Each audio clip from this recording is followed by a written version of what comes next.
ಗಣ್ಯರಾಗಿರುವ ಅತಿಥಿ ಗಣ್ಯರ ಈ ಸಭೆಯಲ್ಲಿರುವ ಎಲ್ಲ ನನ್ನ ಆತ್ಮೀಯ ಬಂಧುಗಳಿಗೆ ಶುಭೋದಯ ಹಾಗೂ ಡಾಕ್ಟರ್ BR ಅಂಬೇಡ್ಕರ್ ಅವರ 134ನೇ ಜಯಂತಿಯ ಶುಭಾಶಯಗಳು. ಇಂದು ನಾನು ಅಂಬೇಡ್ಕರ್ ಅವರ ಬಗ್ಗೆ ಒಂದೆರಡು ಮಾತನಾಡಲು ಬಯಸುತ್ತೇನೆ. ಡಾಕ್ಟರ್ ಭೀಮ್ಜಿ ರಾಮ್ಜಿ ಅಂಬೇಡ್ಕರ್ ಅವರು ಸಮಾನತೆಗಾಗಿ ಹೋರಾಡಿದ ಭಾರತದ ಹೆಮ್ಮೆ ಶ್ರೇಷ್ಠ ಪುತ್ರರಾಗಿದ್ದರು. ಭಾರತ ಸಂವಿಧಾನ ಶಿಲ್ಪಿ, ದಲಿತರ ಮುಖಂಡ, ಉತ್ತಮ ಜ್ಞಾನ ಭಂಡಾರದಿದ್ದ ಡಾಕ್ಟರ್ BR ಅಂಬೇಡ್ಕರ್ ಅವರು ಆಧುನಿಕ ಮನು ಎಂದು ಹೆಸರು ಪಡೆದಿದ್ದಾರೆ. ಇವರು ರತ್ನಗಿರಿ ಜಿಲ್ಲೆಯ ಅಂಬಾವಾಡೆ ಎಂಬಲ್ಲಿ 1891ರ ಏಪ್ರಿಲ್ 14ನೇ ದಿನದಂದು 14ನೇ ಮಗನಾಗಿ ಜನಿಸಿದ ಭೀಮ್ಜಿ ರಾಮ್ಜಿ ಸಕ್ಪಾಲ್ ಅವರು ಭೀಮಾಬಾಯಿ ಅವರ ಪ್ರೀತಿಯ ಮಗನಾಗಿದ್ದರು. ಅಂಬೇಡ್ಕರ್ ಅವರ ತಂದೆ ರಾಮ್ಜಿ ಸಕ್ಪಾಲ್ ಮಹಾರ್ ಜಾತಿಯವರಾಗಿದ್ದರು. ಬ್ರಿಟಿಷರ ಸೇನೆಯಲ್ಲಿ ಅಧಿಕಾರಿಯಾಗಿದ್ದರು. ಉತ್ತಮ ಇಂಗ್ಲಿಷ್ ಬಲ್ಲವರಾಗಿದ್ದರು. ಅವರು ಮಗನಿಗೆ ಅನೇಕ ಒಳ್ಳೆಯ ಪುಸ್ತಕಗಳನ್ನು ತಂದುಕೊಟ್ಟರು. ತಾಯಿ ವರ್ತನಿಷ್ಠ ಸುಹನೆಯಾಗಿದ್ದರು. ರಾಮ್ಜಿ ಮನೆಯಲ್ಲಿ ಭಜನೆ ಪ್ರಾರ್ಥನೆ ನಡೆಯುತ್ತಿತ್ತು. ಈ ಪರಿಸರ ಬಾಲಕ ಭೀಮ್ಜಿ ಮೇಲೆ ಒಳ್ಳೆಯ ಅಭಿಪ್ರಾಯ ಬೀರಿತು. ಶಾಲೆಯಲ್ಲಾಗಲಿ ಸಮಾಜದಲ್ಲಾಗಲಿ ಮೇಲ್ಜಾತಿ ಕೀಳ್ಜಾತಿ ಎಂಬ ಭೇದ ತುಂಬಿದ ಹಲವಾರು ಬಾರಿ ಭೀಮ್ಜಿ ನೋವನ್ನು ಅನುಭವಿಸಬೇಕಾಗಿತ್ತು. ಊರಿಂದ ಹೊರಗೆ ಇದ್ದ ದೇವಾಲಯ ಮತ್ತು ಸಾರ್ವಜನಿಕ ಸ್ಥಳದಲ್ಲಿ ಜನರೊಂದಿಗೆ ಅಸ್ಪೃಶ್ಯರು ಸೇರುವಂತಿರಲಿಲ್ಲ. ಕೆರೆ ಬಾವಿಗಳ ನೀರನ್ನು ಬಳಸುವಂತಿರಲಿಲ್ಲ. ಹೀಗೆ ಒಮ್ಮೆ ಅಣ್ಣನೊಂದಿಗೆ ಚಕ್ಕಡಿಯಲ್ಲಿ ಊರಿಗೆ ಬರುತ್ತಿದ್ದಾಗ ಚಕ್ಕಡಿಯವನು ಮಕ್ಕಳೆಂದು ಹತ್ತಿಸಿಕೊಂಡು ಬಂದಿದ್ದನು. ಕೊನೆಯಲ್ಲಿ ಗಾಡಿಯವನಿಗೆ ಇವರು ಹರಿಜನರೆಂದು ತಿಳಿದಾಗ ಕೆಳಗೆ ಇಳಿಸಿದನು. ಕಂಸಕರು ಕ್ಷೌರ ಮಾಡುವಂತಿರಲಿಲ್ಲ. ಪ್ರೌಢಶಾಲೆಯಲ್ಲಿ ಭೀಮ್ಜಿ ಕಲಿಯುತ್ತಿದ್ದಾಗ ಅಂಬಾವಾಡೇಕರ್ ಎಂಬ ಶಿಕ್ಷಕರು ಭೀಮ್ಜಿ ಸಕ್ಪಾಲ್ ಎಂದಿದ್ದ ಹೆಸರನ್ನು ಭೀಮ್ರಾವ್ ಅಂಬೇಡ್ಕರ್ ಎಂದು ಬದಲಿಸಿದರು. ಮುಂದೆ ಭೀಮ್ಜಿ ಅದೇ ಹೆಸರಿನಿಂದ ಪ್ರಸಿದ್ಧವಾದರು. ರಾಮ್ಜಿ ಸಕ್ಪಾಲ್ ಮಗನಿಗೆ ಓದಲು ಅನುಕೂಲವಾಗಲೆಂದು ಅರ್ಧರಾತ್ರಿ ಎಚ್ಚರವಿದ್ದು ಮಗನನ್ನು ಎಬ್ಬಿಸಿ ತಾವು ಮಲಗುತ್ತಿದ್ದರು. ಮುಂಬೈನ ಚಿಕ್ಕ ಕೊಠಡಿ ಅವರ ನಿವಾಸವಾಗಿತ್ತು. ಭೀಮ್ಜಿ ಮ್ಯಾಟ್ರಿಕ್ಯುಲೇಷನ್ ಮುಗಿಸಿದಾಗ ರಮಾಬಾಯಿಯವರೊಂದಿಗೆ ವಿವಾಹ ನಡೆಯಿತು. ಮುಂದೆ ಭೀಮ್ಜಿ ಎಲ್ಫಿನ್ಸ್ಟೋನ್ ಎಂಬ ಕಾಲೇಜ್ನಲ್ಲಿ BV ಪದವಿ ಗಳಿಸಿದರು. ಅವರಿಗೆ ಓದುವ ಆಸೆ ಬಹಳವಿತ್ತು. ರಾಮ್ಜಿ ಸಕ್ಪಾಲ್ ನಿಧನರಾದಾಗ ಬರೋಡಾ ಮಹಾರಾಜರ ಬಳಿ ಸೇವೆ ಸೇರಿದರು. ಅಲ್ಲಿ ಭೀಮ್ಜಿ ಪ್ರತಿಭೆಯನ್ನು ಗಮನಿಸಿದ ಬರೋಡಾ ಮಹಾರಾಜರು ಉನ್ನತ ವ್ಯಾಸಂಗಕ್ಕೆ ಅಮೆರಿಕಾಗೆ ಕಳಿಸಿದರು. ಅಮೆರಿಕದ ಉತ್ತಮ ವಾತಾವರಣದಲ್ಲಿ ಮನಸ್ಸು ತೃಪ್ತಿಯಾಗುವಂತೆ ಓದಿದರು. ಅಮೆರಿಕದಲ್ಲಿ ಅವರು ಓದುವ ರೀತಿಯನ್ನು ನೋಡಿ ಎಲ್ಲರೂ ಕೊಂಡಾಡಿದರು. ವಾಚನಾಲಯ ಆರಂಭದಿಂದ ಮುಚ್ಚುವರೆಗೆ ಓದುತ್ತಿದ್ದರು. ಭಾರತದಲ್ಲಿ ಅಸ್ಪೃಶ್ಯರಿಗೆ ದೇವಾಲಯ ಪ್ರವೇಶಕ್ಕಾಗಿ ಮತ್ತು ಚೌಡರ ಕೆರೆಯ ನೀರನ್ನು ಎಲ್ಲರೂ ಪಡೆಯಬೇಕೆಂದು ಹೋರಾಟ ನಡೆಸಿದರು. ಬಹಿಷ್ಕೃತ ಭಾರತ ಎಂಬ ಪತ್ರಿಕೆಯನ್ನು ಆರಂಭಿಸಿದರು. 1947ರಲ್ಲಿ ಭಾರತ ಸ್ವತಂತ್ರವಾದ ಪ್ರಜಾಪ್ರಭುತ್ವ ಪದ್ಧತಿಯನ್ನು ಅಳವಡಿಸಲು ಸಂವಿಧಾನ ರಚನಾ ಸಮಿತಿಯನ್ನು ರಚಿಸಲಾಯಿತು. ಅದಕ್ಕೆ ಅಂಬೇಡ್ಕರ್ ಅವರು ಕಾರ್ಯಕಾರಿ ಸದಸ್ಯರಾದರು. 1950ರಲ್ಲಿ ಸಂವಿಧಾನವನ್ನು ಸಿದ್ಧಪಡಿಸಿದರು. ನೆಹರು ಅವರ ಮಂತ್ರಿ ಮಂಡಲದಲ್ಲಿ ಕಾನೂನು ಮಂತ್ರಿಯಾದರು. ತಮ್ಮ ಮೊದಲ ಪತ್ನಿ ನಿಧನರಾದಾಗ ಡಾಕ್ಟರ್ ಶಾರದಾ ಅವರನ್ನ ಮದುವೆಯಾದರು. 1952ರಲ್ಲಿ ಪ್ರಥಮ ಲೋಕಸಭಾ ಚುನಾವಣೆ ನಡೆದಾಗ ಸೋತರು. ಆದರೂ ರಾಜ್ಯಸಭೆಗೆ ಆಯ್ಕೆಯಾದರು. 1950ರಲ್ಲಿ ಸಿಂಹದ ಬೌದ್ಧ ಸಮ್ಮೇಳನಕ್ಕೆ ಹೋಗಿ ಬಂದ ಅಂಬೇಡ್ಕರ್ ಬೌದ್ಧ ಧರ್ಮವನ್ನು ಮೆಚ್ಚಿದರು. 1931ರಲ್ಲಿ ದುಂಡು ಮೇಜಿನ ಪರಿಷತ್ತಿನಲ್ಲಿ ಅಸ್ಪೃಶ್ಯರ ಪರವಾಗಿ ಭಾಗವಹಿಸಿದರು. ಅಂಬೇಡ್ಕರನ್ನು ಸಂವಿಧಾನ ಶಿಲ್ಪಿ, ಆಧುನಿಕ ಮನು ಎಂದು ಗೌರವಿಸಲಾಗಿದೆ. ಜೈ ಹಿಂದ್, ಜೈ ಭೀಮ್. 4ನೇ ತರಗತಿಯ ವಿದ್ಯಾರ್ಥಿನಿಯಾದ ದೀಕ್ಷಾ ಕಾಂಬ್ಳೆ ಅವರಿಗೆ ಧನ್ಯವಾದಗಳು. ಸುಮಿತ್ರಾ ಬೋರ್ಗಿ ಮೇಡಮ್ ಅವರು ವೇದಿಕೆ ಮೇಲೆ ಬರಬೇಕು ದಯವಿಟ್ಟು.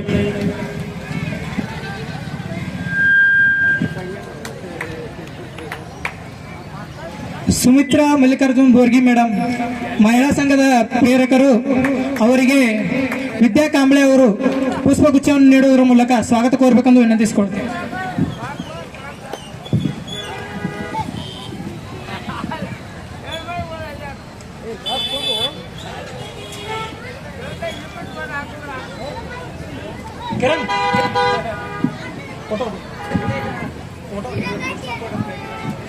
ಪುಷ್ಪಗುಚ್ಛವನ್ನು ನೀಡುವುದರ ಮೂಲಕ ಸ್ವಾಗತ ಕೋರಬೇಕೆಂದು ಕೇಳಿಕೊಳ್ತೇನೆ.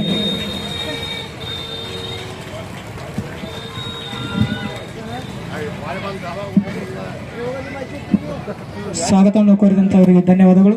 ಈಗ ವಿಶೇಷ ಉಪನ್ಯಾಸಕರಾಗಿ ಆಗಮಿಸಿದಂತ MV ಸಿದ್ದಗೋಣಿ ಸರ್ ಅವರು ನಮ್ಮನ್ನೆಲ್ಲರನ್ನು ಉದ್ದೇಶಿಸಿ ಮಾತನಾಡಲಿದ್ದಾರೆ. ದಯವಿಟ್ಟು ಎಲ್ಲರೂ ಶಾಂತವಾಗಿ ಕುಂಡ್ರಬೇಕ್ರಿ. ಚಂದಂಗೆ ಭಾಷಣ ಕೇಳೋದು ಕಲೀರಿ. ಪೈಲ ನಿತ್ಯದ ದಿವಸ ಹೊಡಿತೀರಿ, ಊಟನೂ ದಿವಸ ಮಾಡ್ತೀರಿ. ಭಾಷಣ ಕೇಳ್ರಿ. ಬಾಬಾ ಸಾಹೇಬ್ರ ಬಗ್ಗೆ ನಾವು ಜೀವನದಾಗ ಅಳವಡಿಸ್ಕೋಬೇಕಂದ್ರೆ ಬಾಬಾ ಸಾಹೇಬ್ರನ್ನ ಚೆನ್ನಾಗಿ ಓದ್ಬೇಕು ನಾವು. ಅದಕ್ಕೆ ವಿಶೇಷ ಉಪನ್ಯಾಸಕರಾಗಿ ಎಂ.ವಿ. ಸಿದ್ದಗೊಂಡಿ ಸರ್ ಅವರು ಬಂದಿದ್ದಾರೆ. ಅವರೀಗ ನಮ್ಮೆಲ್ಲರನ್ನು ಉದ್ದೇಶಿಸಿ ಮಾತನಾಡಲಿದ್ದಾರೆ.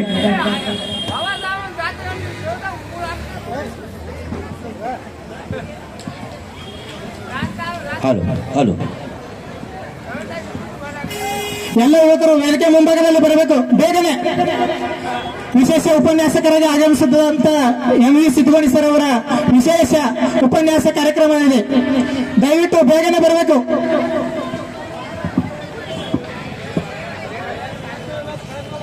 ಎಲ್ಲರೂ ಜೋರಾಗಿ ಜೈ ಭೀಮ್ ಹೇಳಬೇಕು. ಜೈ ಭೀಮ್, ಜೈ ಭೀಮ್, ಜೈ ಭೀಮ್, ಜೈ ಭೀಮ್. ನೀವು ಅನ್ವಲ್ರಿ, ಹೆಣ್ಮಕ್ಳದ್ದು ಧ್ವನಿ ಕೇಳಾಕತೈತಿ ಹೊಳ್ಳಲೆ. ಜೈ ಭೀಮ್, ಜೈ ಭೀಮ್.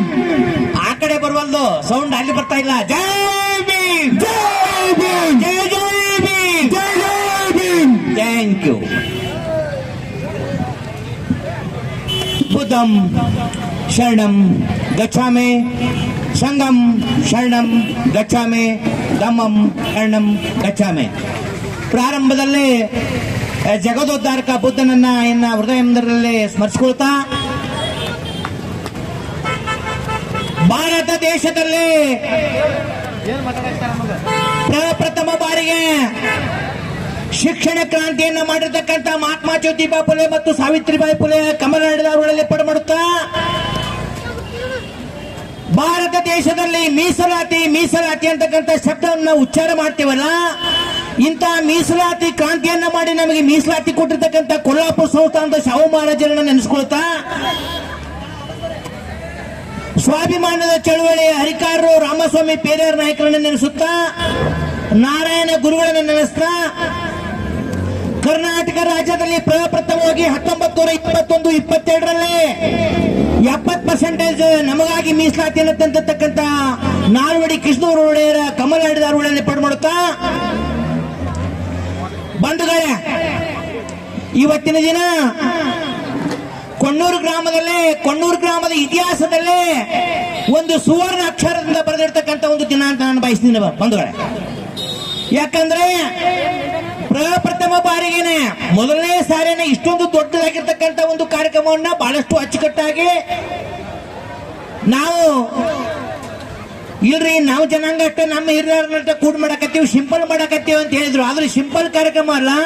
ಇಂಥ ಸಿನಿಮಾ ನಟರು ಚೇತನರನ್ನ ಕರೆಸಿ ಇಂಥ ಅದ್ದೂರಿಯಾಗಿರ್ತಕ್ಕಂಥ ಕಾರ್ಯಕ್ರಮ ಇವತ್ತ ಕೊಣ್ಣೂರು ಗ್ರಾಮದಲ್ಲಿ ನಡೀತೈತೆ ಅಂದ್ರೆ ಅದು ಎಲ್ರಿಗೂ ಕೂಡ ಜೈ ಭೀಮ್ ಅಪ್ಪ ಅವರ ಒಂದು ಆಶೀರ್ವಾದ ಇರಲಿ ಅಂತಕ್ಕಂಥ ಮಾತನ್ನು ಹೇಳಿ ನನ್ನ 2 ಮಾತನ್ನ ಪ್ರಾರಂಭ ಮಾಡ್ತೇನೆ. ಬಂಧುಗಳೇ,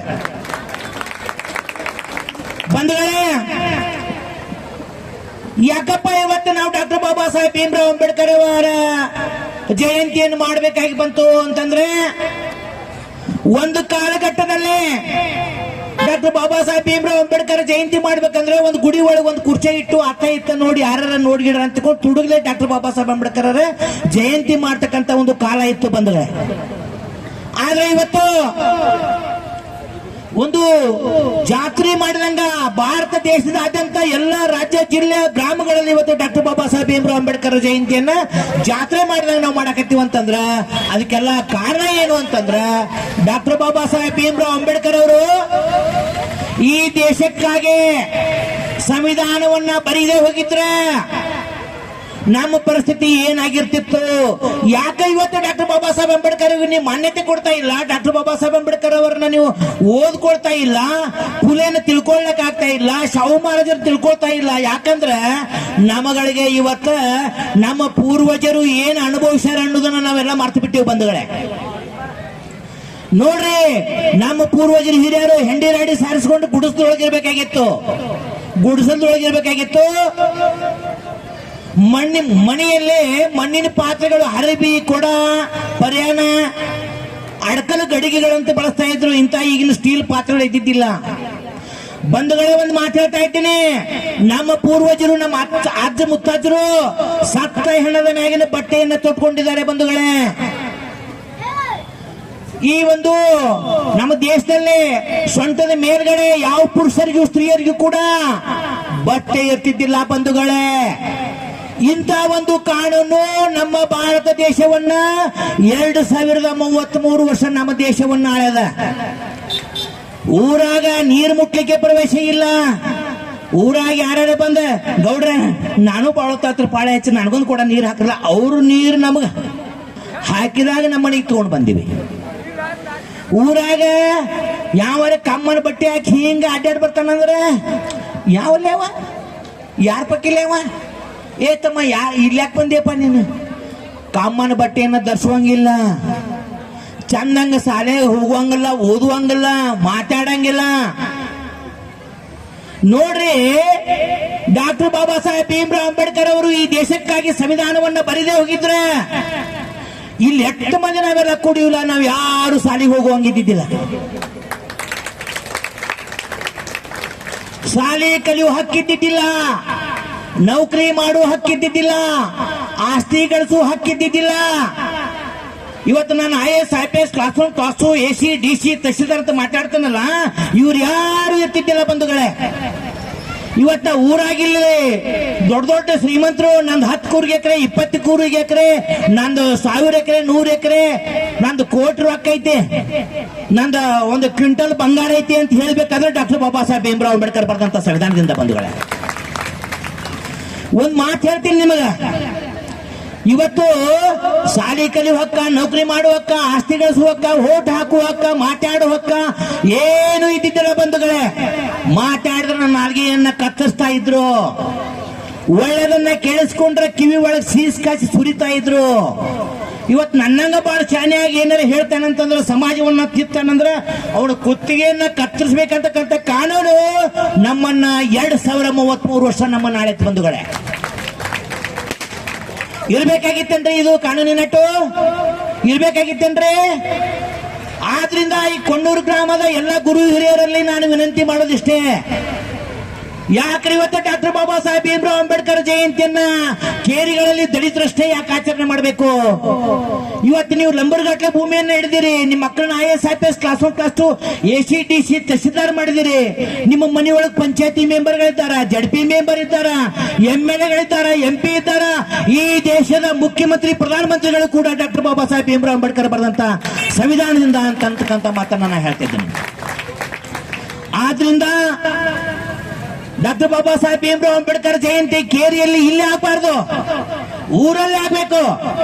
ಇವತ್ತಿನ ದಿನ 1600 SC ಜಾತಿಗಳು, 1000 ST ಜಾತಿಗಳು, 3743 OBC ಜಾತಿಗಳು, ಕುರುಬರು, ಕುಂಬಾರ, ಕಂಬಾರ, ಬಡಗೇರ, ಗಾಣಗೇರ, ಹಡಪ್ಲಾರ, ಅಗಸ್ರ, ಮಡವಾಳರ, ನೇಕಾರ, ಕ್ಷತ್ರಿಯ, ಹೂಗಾರ, 3743 ಜಾತಿಗಳ ಅವ್ರು ಎಲ್ರಿಗೂ ಕೂಡ ಡಾಕ್ಟರ್ ಬಾಬಾ ಸಾಹೇಬ್ ಅಂಬೇಡ್ಕರ್ ಅವರು ಈ ಭಾರತ ದೇಶದಲ್ಲಿರ್ತಕ್ಕಂಥ ಸಂಪತ್ತನ್ನ ಅವ್ರಿಗೆ ಸಮನಾಗಿ ಹಂಚಿಕೆ ಆಗ್ಬೇಕಂತಕೊಂಡು ಬರ್ದಿದ್ದಾರೆ ಸಂವಿಧಾನದೊಳಗ.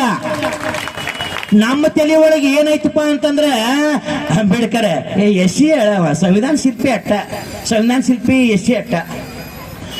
SC STಗಳಿಗೆ ಮಾತ್ರ ಡಾಕ್ಟರ್ ಬಾಬಾ ಸಾಹೇಬ್ ಭೀಮ್ರಾವ್ ಅಂಬೇಡ್ಕರ್ ಅವರನ್ನ ಸೀಮಿತಗೊಳಿಸಿದ್ದಾರೆ ಈ ದೇಶದಲ್ಲಿ.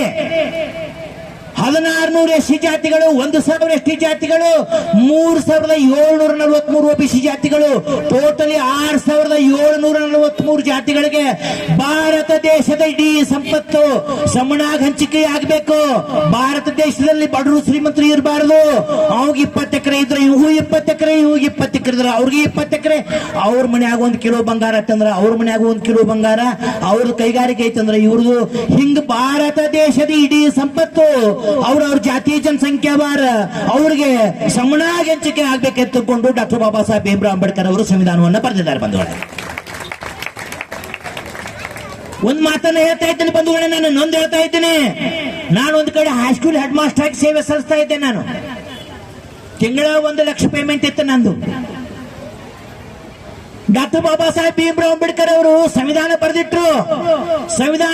ಸಂವಿಧಾನದೊಳಗೆ ಇವತ್ತು 6743 ಜಾತಿಗಳಿಗೆ ಏನೇನು ಪಾಲತೆ ಅಂತ ಇಲ್ಲಿವರೆಗೆ ಈ 75 ವರ್ಷ ಇರ್ತಕ್ಕಂಥ ಯಾವ ಪಕ್ಷದವರು ನಮಗೆ ಹೇಳಿಲ್ಲ ಬಂಧುಗಳೇ. ಆದ್ರಿಂದ ನನ್ನೊಂದು ಡಾಕ್ಟರ್ ಬಾಬಾ ಸಾಹೇಬ್ ಅಂಬೇಡ್ಕರ್ ಅವರು ಇವತ್ತು 1600 SC ಜಾತಿಗಳಿಗೆ ಏನ್ ಪಾಲ ಮಾಡಿಟ್ಟಾರ 1,000 ಎಸ್ ಟಿ ಜಾತಿಗಳಿಗೆ ಏನ್ ಪಾಲ ಮಾಡಿಟ್ಟಾರ, 3,000 ಚಿಲ್ಡ್ರ OBCಗಳಿಗೆ ಏನ್ ಪಾಲ ಮಾಡಿಟ್ಟಾರ. ನಿಮ್ಮ ಪಾಲವನ್ನ ನೀವು ಕೇಳ್ರಿ. ಡಾಕ್ಟರ್ ಬಾಬಾ ಸಾಹೇಬ್ ಭೀಮ್ರಾವ್ ಅಂಬೇಡ್ಕರ್ ಹೇಳ್ತಾರ, ಈ ಭಾರತ ದೇಶದ ಸಂಪತ್ತನ್ನು ಅವರವರ ಜಾತಿ ಜನಸಂಖ್ಯಾವಾರ ಅವರವರ ಪಾಲಿಗೆ ಕೊಡಬೇಕಂತ ಬರೆದಿದ್ದಾರೆ ಸಂವಿಧಾನವನ್ನ.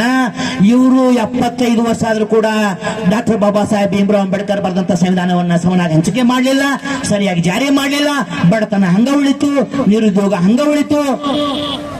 ಆದ್ರೂ ಕೂಡ ಇಂಥ ಒಂದು ಡಾಕ್ಟರ್ ಬಾಬಾ ಸಾಹೇಬ್ ಭೀಮ್ರಾವ್ ಅಂಬೇಡ್ಕರ್ ಅವರು ಏನ್ ಹೇಳಿದ್ ನಾನು, ಕೇವಲ ಡಾಕ್ಟರ್ ಬಾಬಾ ಸಾಹೇಬ್ ಭೀಮ್ರಾವ್ ಅಂಬೇಡ್ಕರ್ ಬರೀತಕ್ಕಂಥ ಪೂರ್ವದಲ್ಲಿ ಭಾರತ ದೇಶದಾಗ ಬ್ರಾಹ್ಮಣರದೊಂದು ಸಂವಿಧಾನ ಇತ್ತು ಅಂತ ಹೇಳಿದ್ದೀನಿ ನಾನು. ಏನದು?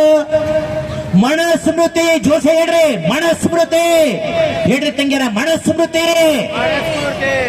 ಅಂಬೇಡ್ಕರ್ ಅವರು ಸಂವಿಧಾನವನ್ನ ಬರೀಕಿತ ಪೂರ್ವದಲ್ಲಿ ಬ್ರಾಹ್ಮಣದೊಂದು ಕಾನೂನು ನಮ್ಮ ದೇಶವನ್ನ 2033 ವರ್ಷ ಆಳಿದ. ಅದು ಏನ್ ಹೇಳ್ತಿತ್ತು?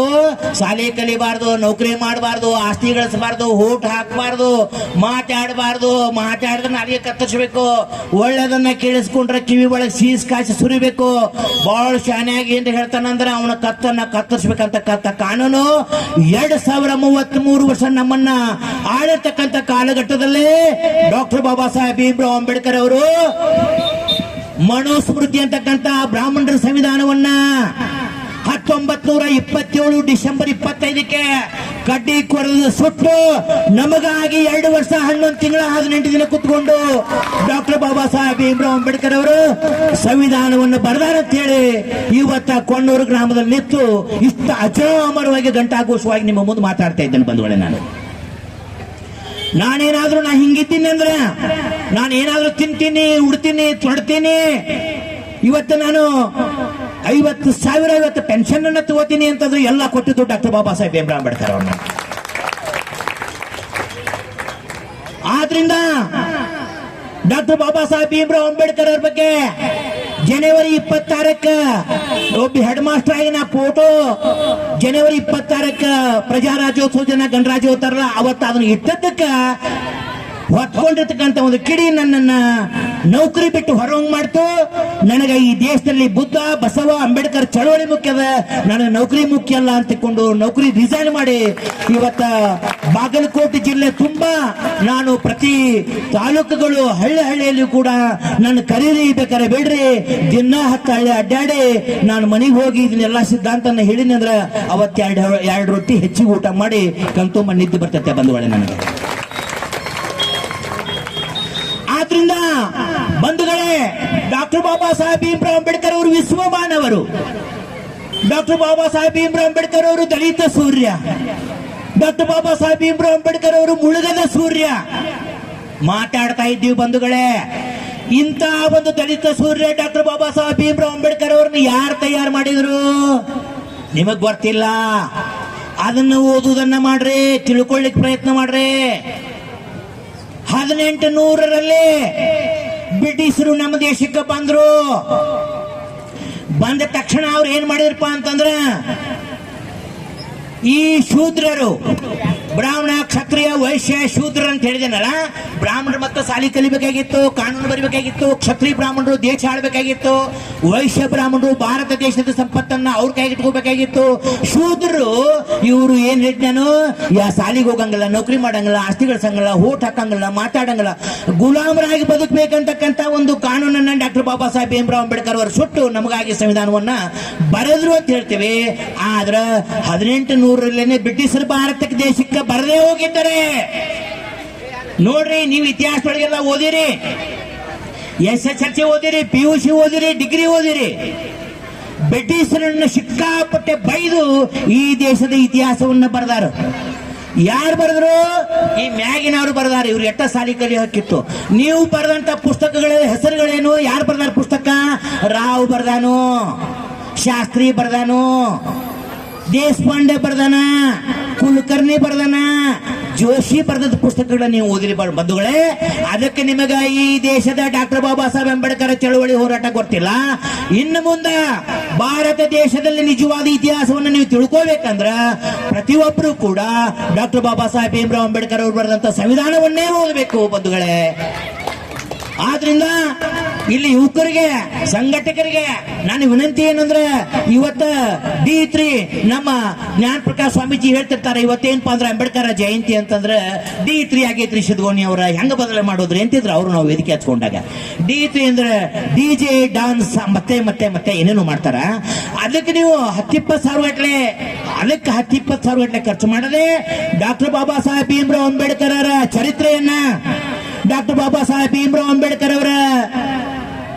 ಅವ್ರನ್ನ ಬೆಳೆಸಿರ್ತಕ್ಕಂಥ ಮಹಾತ್ಮ ಜ್ಯೋತಿಬಾ ಫುಲೆ ಅವರ ಪುಸ್ತಕಗಳನ್ನ ಡಾಕ್ಟರ್ ಬಾಬಾ ಸಾಹೇಬ್ ಭೀಮ್ರಾವ್ ಅಂಬೇಡ್ಕರ್ ಅವರನ್ನ ಇಂಗ್ಲೆಂಡ್ಕ ಕೊಲ್ಲಾಪುರ ಸಂಸ್ಥಾನದ ಶಾಹು ಮಹಾರಾಜರು ಬ್ಯಾರಿಸ್ಟರ್ ಪದವಿ ಕಳಿಸಿಕೊಡ್ತಾರೆ. ಅವ್ರ ಪುಸ್ತಕಗಳನ್ನ ಡಾಕ್ಟರ್ ಬಾಬಾ ಸಾಹೇಬ್ ಅಂಬೇಡ್ಕರ್ ಅವರ ಚಳುವಳಿ ಬಗ್ಗೆ ತಿಳ್ಕೊಳ್ಳಿಕ್ಕೆ ಪುಸ್ತಕಗಳನ್ನು ಕೊಡ್ರಿ ಬಂಧುಗಳೇ, ನಿಮ್ಮಲ್ಲಿ ಕೈ ಮುಗಿದು ಕೇಳ್ತಾ ಇದ್ದೀನಿ.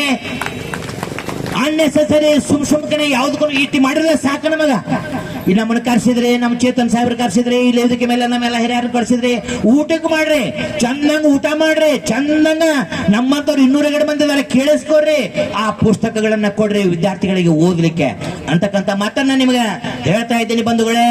ಆದ್ರಿಂದ ಡಾಕ್ಟರ್ ಬಾಬಾ ಸಾಹೇಬ್ ಭೀಮ್ರಾವ್ ಅಂಬೇಡ್ಕರ್ ಅವರು ಬೆಳೆಸಿದವರು ಮಹಾತ್ಮ ಜ್ಯೋತಿಬಾ ಫುಲೆ, ಸಾವಿತ್ರಿಬಾಯಿ ಫುಲೆ ಅವರು ನೋಡ್ರಿ ಹೆಂಗಿತ್ತಂದ್ರ ಅಕ್ಕಂಗೇರೆ. ನಿಮಗೊಂದು ಮಾತು ಹೇಳ್ತಾ ಇದ್ದೀನಿ, ನಿಮ್ ಗಂಡುಗಳು ಅಥವಾ ಇವತ್ತು ಏನಾದ್ರೂ ಡಾಕ್ಟರ್ ಬಾಬಾ ಸಾಹೇಬ್ ಭೀಮ್ರಾವ್ ಅಂಬೇಡ್ಕರ್ ಅವರ ಸಂವಿಧಾನವನ್ನು ಬರೆದೇ ಹೋಗಿದ್ರ ನಮ್ಮೇನು ಗಂಡು ಮಕ್ಕಳೇನಾದ್ರೂ ಇಲ್ಲ. ಇವರು ಹಂಗ ಒಂದಾಗಣ ಒಂದು ಚಂದ ಕಣ ಎಷ್ಟು ಮಂದಿ ಲಗ್ನ ಹಾಕಿದ್ರು ಗೊತ್ತಿಲ್ಲ. ಇವರು ಇವತ್ತ ಡಾಕ್ಟರ್ ಬಾಬಾ ಸಾಹೇಬ್ ಭೀಮ್ರಾವ್ ಅಂಬೇಡ್ಕರ್ ಸಂವಿಧಾನ ಐತೆ ತಿಳ್ಕೊಂಡು ಎಟ್ ಕೆಟ್ರಿ ಒಂದು ಕಾಲಕ್ಕ ಕಲಿ ಬರ ಮಲ್ಲಿ ಬರ ಕರಿ ಮರಿ ಅಣ್ಣನ್ ಇವತ್ತ ಕಲಾವತಿ ಏನ್ಬೇಕು ಇವತ್ತು ಹೆಚ್ಚು ಕಡಿಮೆ ಫರಕ್ ಆತಂದ್ರೆ ಬ್ಯಾರೆ ವ್ಯವಸ್ಥೆನೆ ಬ್ಯಾರೆ. ಅದ್ರಾಗ ಪ್ರೀ ಪಾಸ್ ಒಂದು ಬಂದಾವು ಬಂಧುಗಳೇ. ಆದ್ರಿಂದ ನಿಮಗೊಂದು ಮಾತು ಹೇಳ್ತಾ ಇದ್ದೀನಿ, ಡಾಕ್ಟರ್ ಬಾಬಾ ಸಾಹೇಬ್ ಭೀಮ್ರಾವ್ ಅಂಬೇಡ್ಕರ್ ಅವರನ್ನು ಬೆಳೆಸಿದವರು ಸಾವಿತ್ರಿಬಾಯಿ ಫುಲೆ ಮತ್ತು ಮಹಾತ್ಮ ಜ್ಯೋತಿಬಾ ಫುಲೆ ಶಿಕ್ಷಣ ಕ್ರಾಂತಿ ಮಾಡಿದ್ರು. 1800 ಬ್ರಿಟಿಷರು ಭಾರತ ದೇಶಕ್ಕೆ ಬಂದ್ರು. ಭೀಮಾ ಕೋರೆಗಾಂವ್ ಡಾನ್ಸ್ ಮಾಡ್ತಾರೆ ಮೊನ್ನೆ. ಏನದು ಭೀಮಾ ಕೋರೆಗಾಂವ್? 1818ರಲ್ಲಿ ಭಾರತಕ್ಕೆ ಬ್ರಿಟಿಷರು ಬಂದ್ರು. ಇಲ್ಲೆಲ್ಲ ಅಭ್ಯಾಸ ಮಾಡಿದ್ರು. ಏನ್ ಅಭ್ಯಾಸ ಮಾಡಿದ್ರು? ಈ 3% ಇರ್ತಕ್ಕಂಥ ಮಂದಿಗೆ ಭೇಟಿ ಆದ್ರೆ ನಮ್ದು ಏನು ಕೆಲಸ ಆಗಂಗಿಲ್ಲ. 85% ಇರ್ತಕ್ಕಂಥ ಈ ಭಾರತದ ಶೂದ್ರಿಗೆ ಭೇಟಿ ಆಗ್ಬೇಕು. ಯಾಕ? ಇವ್ರ ಮೇಲೆ ಯಾರ್ದು ಸಿಟ್ಟಿತ್ತು? ಇವ್ರ ಸಿಟ್ಟಿತ್ತು 85% ಜನರಿಗೆ. ಇವ್ರಿಗೆ ಭೇಟಿ ಆದ್ರೆ ನಮ್ಗೆ ಏನಾದ್ರು ದಾರಿ ಸಿಗ್ತೈತೆ ತಿಳ್ಕೊಂಡು ಇಲ್ಲಿ ಬಂದು ಭೇಟಿಯಾಗಿ ಶೂದ್ರರಿಗೆ ನೋಡ್ರಿಪ್ಪ ನಿಮ್ಮನ್ನ ನಾವು ಮಿಲಿಟರಿ ಒಳಗೆ ಹೋಗ್ಬೇಕಂತ ಮಾಡಿವ್ರಿ. ಬರ್ತೀರಿ ಏನ್ರಿ ಮಿಲಿಟರಿ ಒಳಗ? ನಮ್ಮ ಹುಡುಗರಿಗೆ ಚಿಕನ್ ಕೊಡ್ತಿಲ್ಲ, ಮಟನ್ ಕೊಡ್ತಿಲ್ಲ, ಚಪಾತಿ ಕೊಡ್ತಿಲ್ಲ, ಬಂದೂಕು ಕೊಡ್ತಿಲ್ಲ, ಕೈಯಲ್ಲಿ ಕಡ್ಗ ಹಿಡಿಯೋಂಗಿಲ್ಲ ಅಂತ ಹೇಳಿದ್ದಾನೆ ನಿಮಗ್ ನಾನು. ಇಂಥ ಕಾಲಘಟ್ಟದಲ್ಲಿ ಬ್ರಿಟಿಷರು ನಮ್ಮ ಹುಡುಗರ ಕೈಯಾಗ ಮಹಾರಾಷ್ಟ್ರದ ಮಾಂಗ್ ಮತ್ತು ಮಹಾರ್ ಸಮಾಜದ ಕಡೆಯಾಗ ಮಹಾರ್ ರೆಜಿಮೆಂಟ್ ಹೆಚ್ಚಿನ ಸಂಖ್ಯೆಯಲ್ಲಿತ್ತು. ಅವ್ರ ಕೈಯಾಗ ಹತಾರ ಕೊಟ್ರು, ಅವ್ರ ಕೈಯಾಗ ಬಂದೂಕು ಕೊಟ್ರು, ಕುದುರೆ ಕೊಟ್ರು, ಇರ್ಕೊಳ್ಳಿಕ್ಕೆ ವ್ಯವಸ್ಥೆ ಮಾಡಿದ್ರು, ಚಿಕನ್ ಕೊಟ್ರು, ಮಟನ್ ಕೊಟ್ರು, ಹಾಗೆ ತಿನ್ಲಿಕ್ಕೆ ಚಪಾತಿ ಕೊಟ್ರು. ನಮ್ಮ ಹುಡುಗರಿಗೆ ಮಧ್ಯಾಹ್ನ 12 ಗಂಟೆಗೆ ಹೋಗಿ ಗೌಡ್ರದು ಹೊಲಸ್ ತಗೊಂಡು ಹೋಗಿ 12 ಗಂಟೆಗೆ, ಯಾಕಂದ್ರ ಅವ್ರ ನೆಳ್ಳ ಅವ್ರ ಪಾದದ ಮೇಲೆ ಬೀಳ್ಬೇಕು. ಯಾವ ಗುಡಿ ಮೇಲೆ ಕಟ್ಟಿ ಮೇಲೆ ಯಾವ ಮಂದಿ ಮೇಲೆ ಬೀಳಂಗಲ್ಲ. ಬಿದ್ರ ಅವತ್ತು ಮುಗಿತ ನಮ್ಮದ್ ಕತ್ತಿನೇ. ಕೊಳ್ಳಾಗ ಪಟ್ಟಿ ಕಟ್ಕೊಂಡು ಸ್ವಂಟಕ್ಕೆ ಬಾರಿ ಕೊಟ್ಕೊಂಡು 12 ಗಂಟೆ ಊರ್ ಹೊರಗೆ ಅವ್ರದೆಲ್ಲ ಹೊಲಸ್ ತಗೊಂಡು ಊರ್ ಹೊರಗೆ ಹಾಕಿದಾಗ ಅವ್ರು ರಾತ್ರಿ ತಿಂದು ಉಳಿದದ್ದು ಹಾಳು ಮುಳು ತಿಂಡಿಯನ್ನ ಕೊಡ್ತಿದ್ರು. ಅದ್ರ ಪಕ್ವಾನ್ ಮಾಡಿ ನಮ್ಮ ಜನ ಊಟ ಮಾಡ್ತಿತ್ತು ಬಂಧುಗಳೇ, ನಮ್ಮ ಪೂರ್ವಜರು ಎಲ್ಲರೂ. ಅಂತ ಟೈಮಲ್ಲಿ ಬ್ರಿಟಿಷರು ಚಿಕನ್ ಕೊಟ್ರು, ಮಟನ್ ಕೊಟ್ರು, ಕೈಯಾಗ ಹತಾರ ಕೊಟ್ರು, ಬಂದೂಕ್ ಕೊಟ್ರು. 500 ಮಂದಿನ ನಮ್ಮ ಅಣ್ತಮ್ಮರು ತಗೊಂಡ್ಬಿಟ್ರು ಬ್ರಿಟಿಷರು. 28,000 ಬ್ರಾಹ್ಮಣರ ಸೈನ್ಯ ಇತ್ತು. ಬ್ರಾಹ್ಮಣರ ಸೈನ್ಯ ಎಷ್ಟಿತ್ತು? 28,000 ಇತ್ತು. 24 ಗಂಟೆಯಲ್ಲಿ 28,000 ಸೈನ್ಯವನ್ನ 500 ಜನ ಮಹಾರ ಸೈನಿಕರು ಶೂದ್ರರು ಕೊಚ ಕೊಂದು ಹಾಕ್ಬಿಡ್ತಾರೆ. ಯಾವಾಗ ಆ ಜನರನ್ನ 28,000 ಸೈನ್ಯವನ್ನ ಕೊಂದ್ರು ಆವತ್ತ ದೇಶ ಬ್ರಿಟಿಷರ ಕೈಯಲ್ಲಿ ಬಂತು. ಬ್ರಿಟಿಷರ ಕೈಯಾಗಿ ಬಂತು, ಅವಾಗ ನಮಗೆ ಸ್ವತಂತ್ರ ಆಗಿದೆ ಬಂಧುಗಳೇ, ತಿಳ್ಕೊಡ್ರಿ. 1947 ಆಗಸ್ಟ್ 15ಕ್ಕೆ ನಮಗೆ ಸ್ವತಂತ್ರ ಸಿಕ್ಕಿಲ್ಲ. 1/1/1818ಕ್ಕೆ ನಮ್ಮ ದೇಶಕ್ಕೆ ಸ್ವತಂತ್ರ ಸಿಕ್ಕತ್ತೆ ಬಂಧುಗಳೇ. ಅದು ಇವತ್ತ ಭೀಮಾ ಕೋರೆಗಾಂವ್ ಅಂತ ಹೇಳ್ತೀವಿ. ಅವತ್ತ ಏನ್ ಮಾಡಿದ್ರು 1835ರಲ್ಲಿ ಲಾರ್ಡ್ ಮೆಕಾಲೆ ಅಂತಕ್ಕಂಥವ್ರು ಇಲ್ಲೆಲ್ಲ ನಾವು ಕೂತಿದ್ದೀವಲ್ಲ ನಮಗೆಲ್ರಿಗೂ ಸಾಲಿ ಕಲ್ತಕ್ಕಂಥ ಹಕ್ಕು ಕೊಟ್ಟುಬಿಟ್ರು.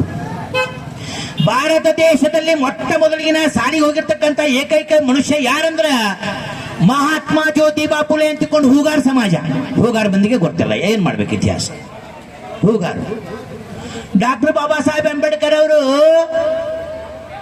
ಅವ್ರ ತಂದೆ ಸಪೋಸ್ ಒಂದು ವೇಳೆ ಮಹಾತ್ಮ ಜ್ಯೋತಿಬಾ ಫುಲೆ ಅವರು ಸಾಲಿಗೆ ಹೋಗದೇ ಇದ್ರೆ 1835 ಗಂಡ ಹೆಂಡತಿ ಕೂಡಿ ಭಾರತ ದೇಶದಲ್ಲಿ ಶಿಕ್ಷಣ ಕ್ರಾಂತಿಯನ್ನ ಮಾಡದೇ ಹೋಗಿದ್ರೆ ರಾಮ್ಜಿ ಸತ್ಪಾಲ್ ಅವರು ಸಾಲಿಗೆ ಹೋಗಿದ್ದಿಲ್ಲ. ಡಾಕ್ಟರ್ ಬಾಬಾ ಸಾಹೇಬ್ ಭೀಮರಾವ್ ಅಂಬೇಡ್ಕರ್ ಅವ್ರ ತಂದೆ ರಾಮ್ಜಿ ಸತ್ಪಾಲ್ ಅವರು ಸಾಲಿಗೆ ಹೋಗಿದ್ದಿಲ್ಲ. ರಾಮ್ಜಿ ಸತ್ಪಾಲ್ ಅವರು ಸುಬೇದಾರ್ ಹಾಕಿದ್ದಿಲ್ಲ ಮಿಲಿಟರಿಯಲ್ಲಿ. ಹಾಗೆ ಡಾಕ್ಟರ್ ಬಾಬಾ ಸಾಹೇಬ್ ಭೀಮರಾವ್ ಅಂಬೇಡ್ಕರ್ ಅವರಿಗೆ ಶಿಕ್ಷಣ ಸಿಗ್ತಿದ್ದಿಲ್ಲ, ಸಂವಿಧಾನ ಬರೀತಿದ್ದಿಲ್ಲ, ನಾನು ನಿಮ್ಮ ಮುಂದೆ ಬಂದು ನಿಂತು ಮಾತಾಡ್ತಿದ್ದಿಲ್ಲ ಬಂಧುಗಳೇ. ಅಂತ ಒಂದು ಕಾರ್ಯವನ್ನ ಮಹಾತ್ಮ ಜ್ಯೋತಿಬಾ ಫುಲೆ ದಂಪತಿಗಳು ಸಾವಿತ್ರಿಬಾಯಿ ಫುಲೆ ಮಾಡಿದ್ದಾರೆ. ಹಾಗೆ ಕೊಲ್ಲಾಪುರ ಸಂಸ್ಥಾನದ ಶಾಹು ಮಹಾರಾಜರು 1902ರಲ್ಲಿ 50% ಮೀಸಲಾತಿ ಬ್ರಾಹ್ಮಣರೆಲ್ಲ ತೆಗೆದು ಹೋಗೋದು. ಬರ್ರಿಪ್ಪ ನಾವು ಸಾಲಿಗೆ ಬರ್ರಿ, ನಿಮ್ಗೆಲ್ಲ ಸಾಲಿ ಕೊಡ್ತಂತ ನಮ್ಮ ಮಂದಿ ನಮ್ಮ ಮಕ್ಕಳಿಗೆಲ್ಲ ನಮ್ಮ ಅಣ್ಣತಮ್ಮರಿಗೆಲ್ಲ ಸಾಲಿ ಕೊಟ್ಟವರು ಕೊಲ್ಲಾಪುರ ಸಂಸ್ಥಾನದ ಶಾಹು ಮಹಾರಾಜರು, ಕುರ್ಬಾ ಮಾರಾಟ. ಹಿಂಗ ಫುಲೆ ಯಾರು ಶಾಹು ಯಾರು ಇದನ್ನ ತಿಳ್ಕೋಬೇಕು ಬಂಧುಗಳೇ. ಬೇರೆ ಯಾರು ನಿಮಗೆ ಇನ್ನ ಗೊತ್ತಿಲ್ಲ. ಬೇರೆ ಯಾರು ಗೊತ್ತಾದ್ರೆ ಅಯ್ಯೋ ದೊಡ್ಡ ದೇಶದಲ್ಲಿ ಮತ್ತೊಂದು ಕ್ರಾಂತಿ ಆಕೈತಿ. ನಾರಾಯಣ ಗುರು ಯಾರು? ನಾಲ್ವಡಿ ಕೃಷ್ಣ ಒಡೆಯರು, ಮೈಸೂರು ಭಾಗದ ನಾಲ್ವಡಿ ಕೃಷ್ಣದೇವರಾಯ ಒಡೆಯರ್ ರಾಜರು 1921-22ರಾಗ ಈ ದೇಶದ ನಮ್ಮ ಕರ್ನಾಟಕ ರಾಜ್ಯದಲ್ಲಿ ಶೂದ್ರಾತಿ ಶೂದ್ರರಿಗೆ 70% ಮೀಸಲಾತಿ ಕೊಟ್ಟಿದ್ದಾರೆ. ನಾವು ಹೇಳಕತ್ತೇವೆ ನಾ ಎಸ್.ಸಿ ರೀ, ನಾ ಎಸ್.ಟಿ ರೀ, ನಾವು OBC ರೀ. ಮೀಸಲಾತಿ ಬಗ್ಗೆ ಮಾತಾಡ್ತಿರಲ್ಲ, ಕಾರಣ ಯಾರು? ಶಾಹು ಮಹಾರಾಜರು. ಕಾರಣ ಯಾರು? ನಾಲ್ವಡಿ ಕೃಷ್ಣರು ಒಡೆಯರು. ಅಂತವ್ರು ನೆನೆಸ್ಕೋಬೇಕಾಗ್ತತೆ ಬಂಧುಗಳೇ. ಆದ್ರಿಂದ ಬಿಸಿಲ ಬಾಳ ಆಗ್ಯದ, ಸಮಯ ಆಗ್ಯದ, ಇನ್ನೂ ವೇದಿಕೆಯಲ್ಲಿ ಮಾತಾಡೋರ್ದಾರ. ಆದ್ರೂ ಕೂಡ ಇಂಥ ಬಿಸಿಲಿನಲ್ಲಿ ಉರು ಬಿಸಿಲಿನಲ್ಲಿ ಜಳ ಆದ್ರೂ ಕೂಡ ಗಟ್ಟಿಯಾಗಿ ಕೂತಿರಲ್ಲ. ನಾನು ಬಹಳ ನಿಮ್ಮನ್ನ ಮೆಚ್ಚಬೇಕು ಮತ್ತು ನಿಮ್ಮ ಅಭಿಮಾನವನ್ನ ಡಾಕ್ಟರ್ ಬಾಬಾ ಸಾಹೇಬ್ ಅಂಬೇಡ್ಕರ್ ಅಭಿಮಾನವನ್ನ ಎತ್ತಿ ಹಿಡಿರ್ತಕ್ಕಂಥ ಕೆಲಸವನ್ನ ಶ್ಲಾಘನೀಯ ಮಾಡ್ಬೇಕಂತಕ್ಕಂಥ ಮಾತನ್ನ ನಾನು ಹೇಳ್ತಾ ಒಂದು ಮಾತನ್ನ ನಿಮಗೆ ಹೇಳಿ ಮುಗಿಸ್ತಾ ಇದ್ದೇನೆ ಬಂಧುಗಳೇ. ಡಾಕ್ಟರ್ ಬಾಬಾ ಸಾಹೇಬ್ ಭೀಮರಾವ್ ಅಂಬೇಡ್ಕರ್ ಅವರು ಸಂವಿಧಾನವನ್ನು ಬರೆದರು. ನಮ್ಮ ಹಿರಿಯರು ಅಲ್ಲಿ ಕೂತು ಚರ್ಚೆ ಮಾಡ್ತಾ ಇದ್ರು.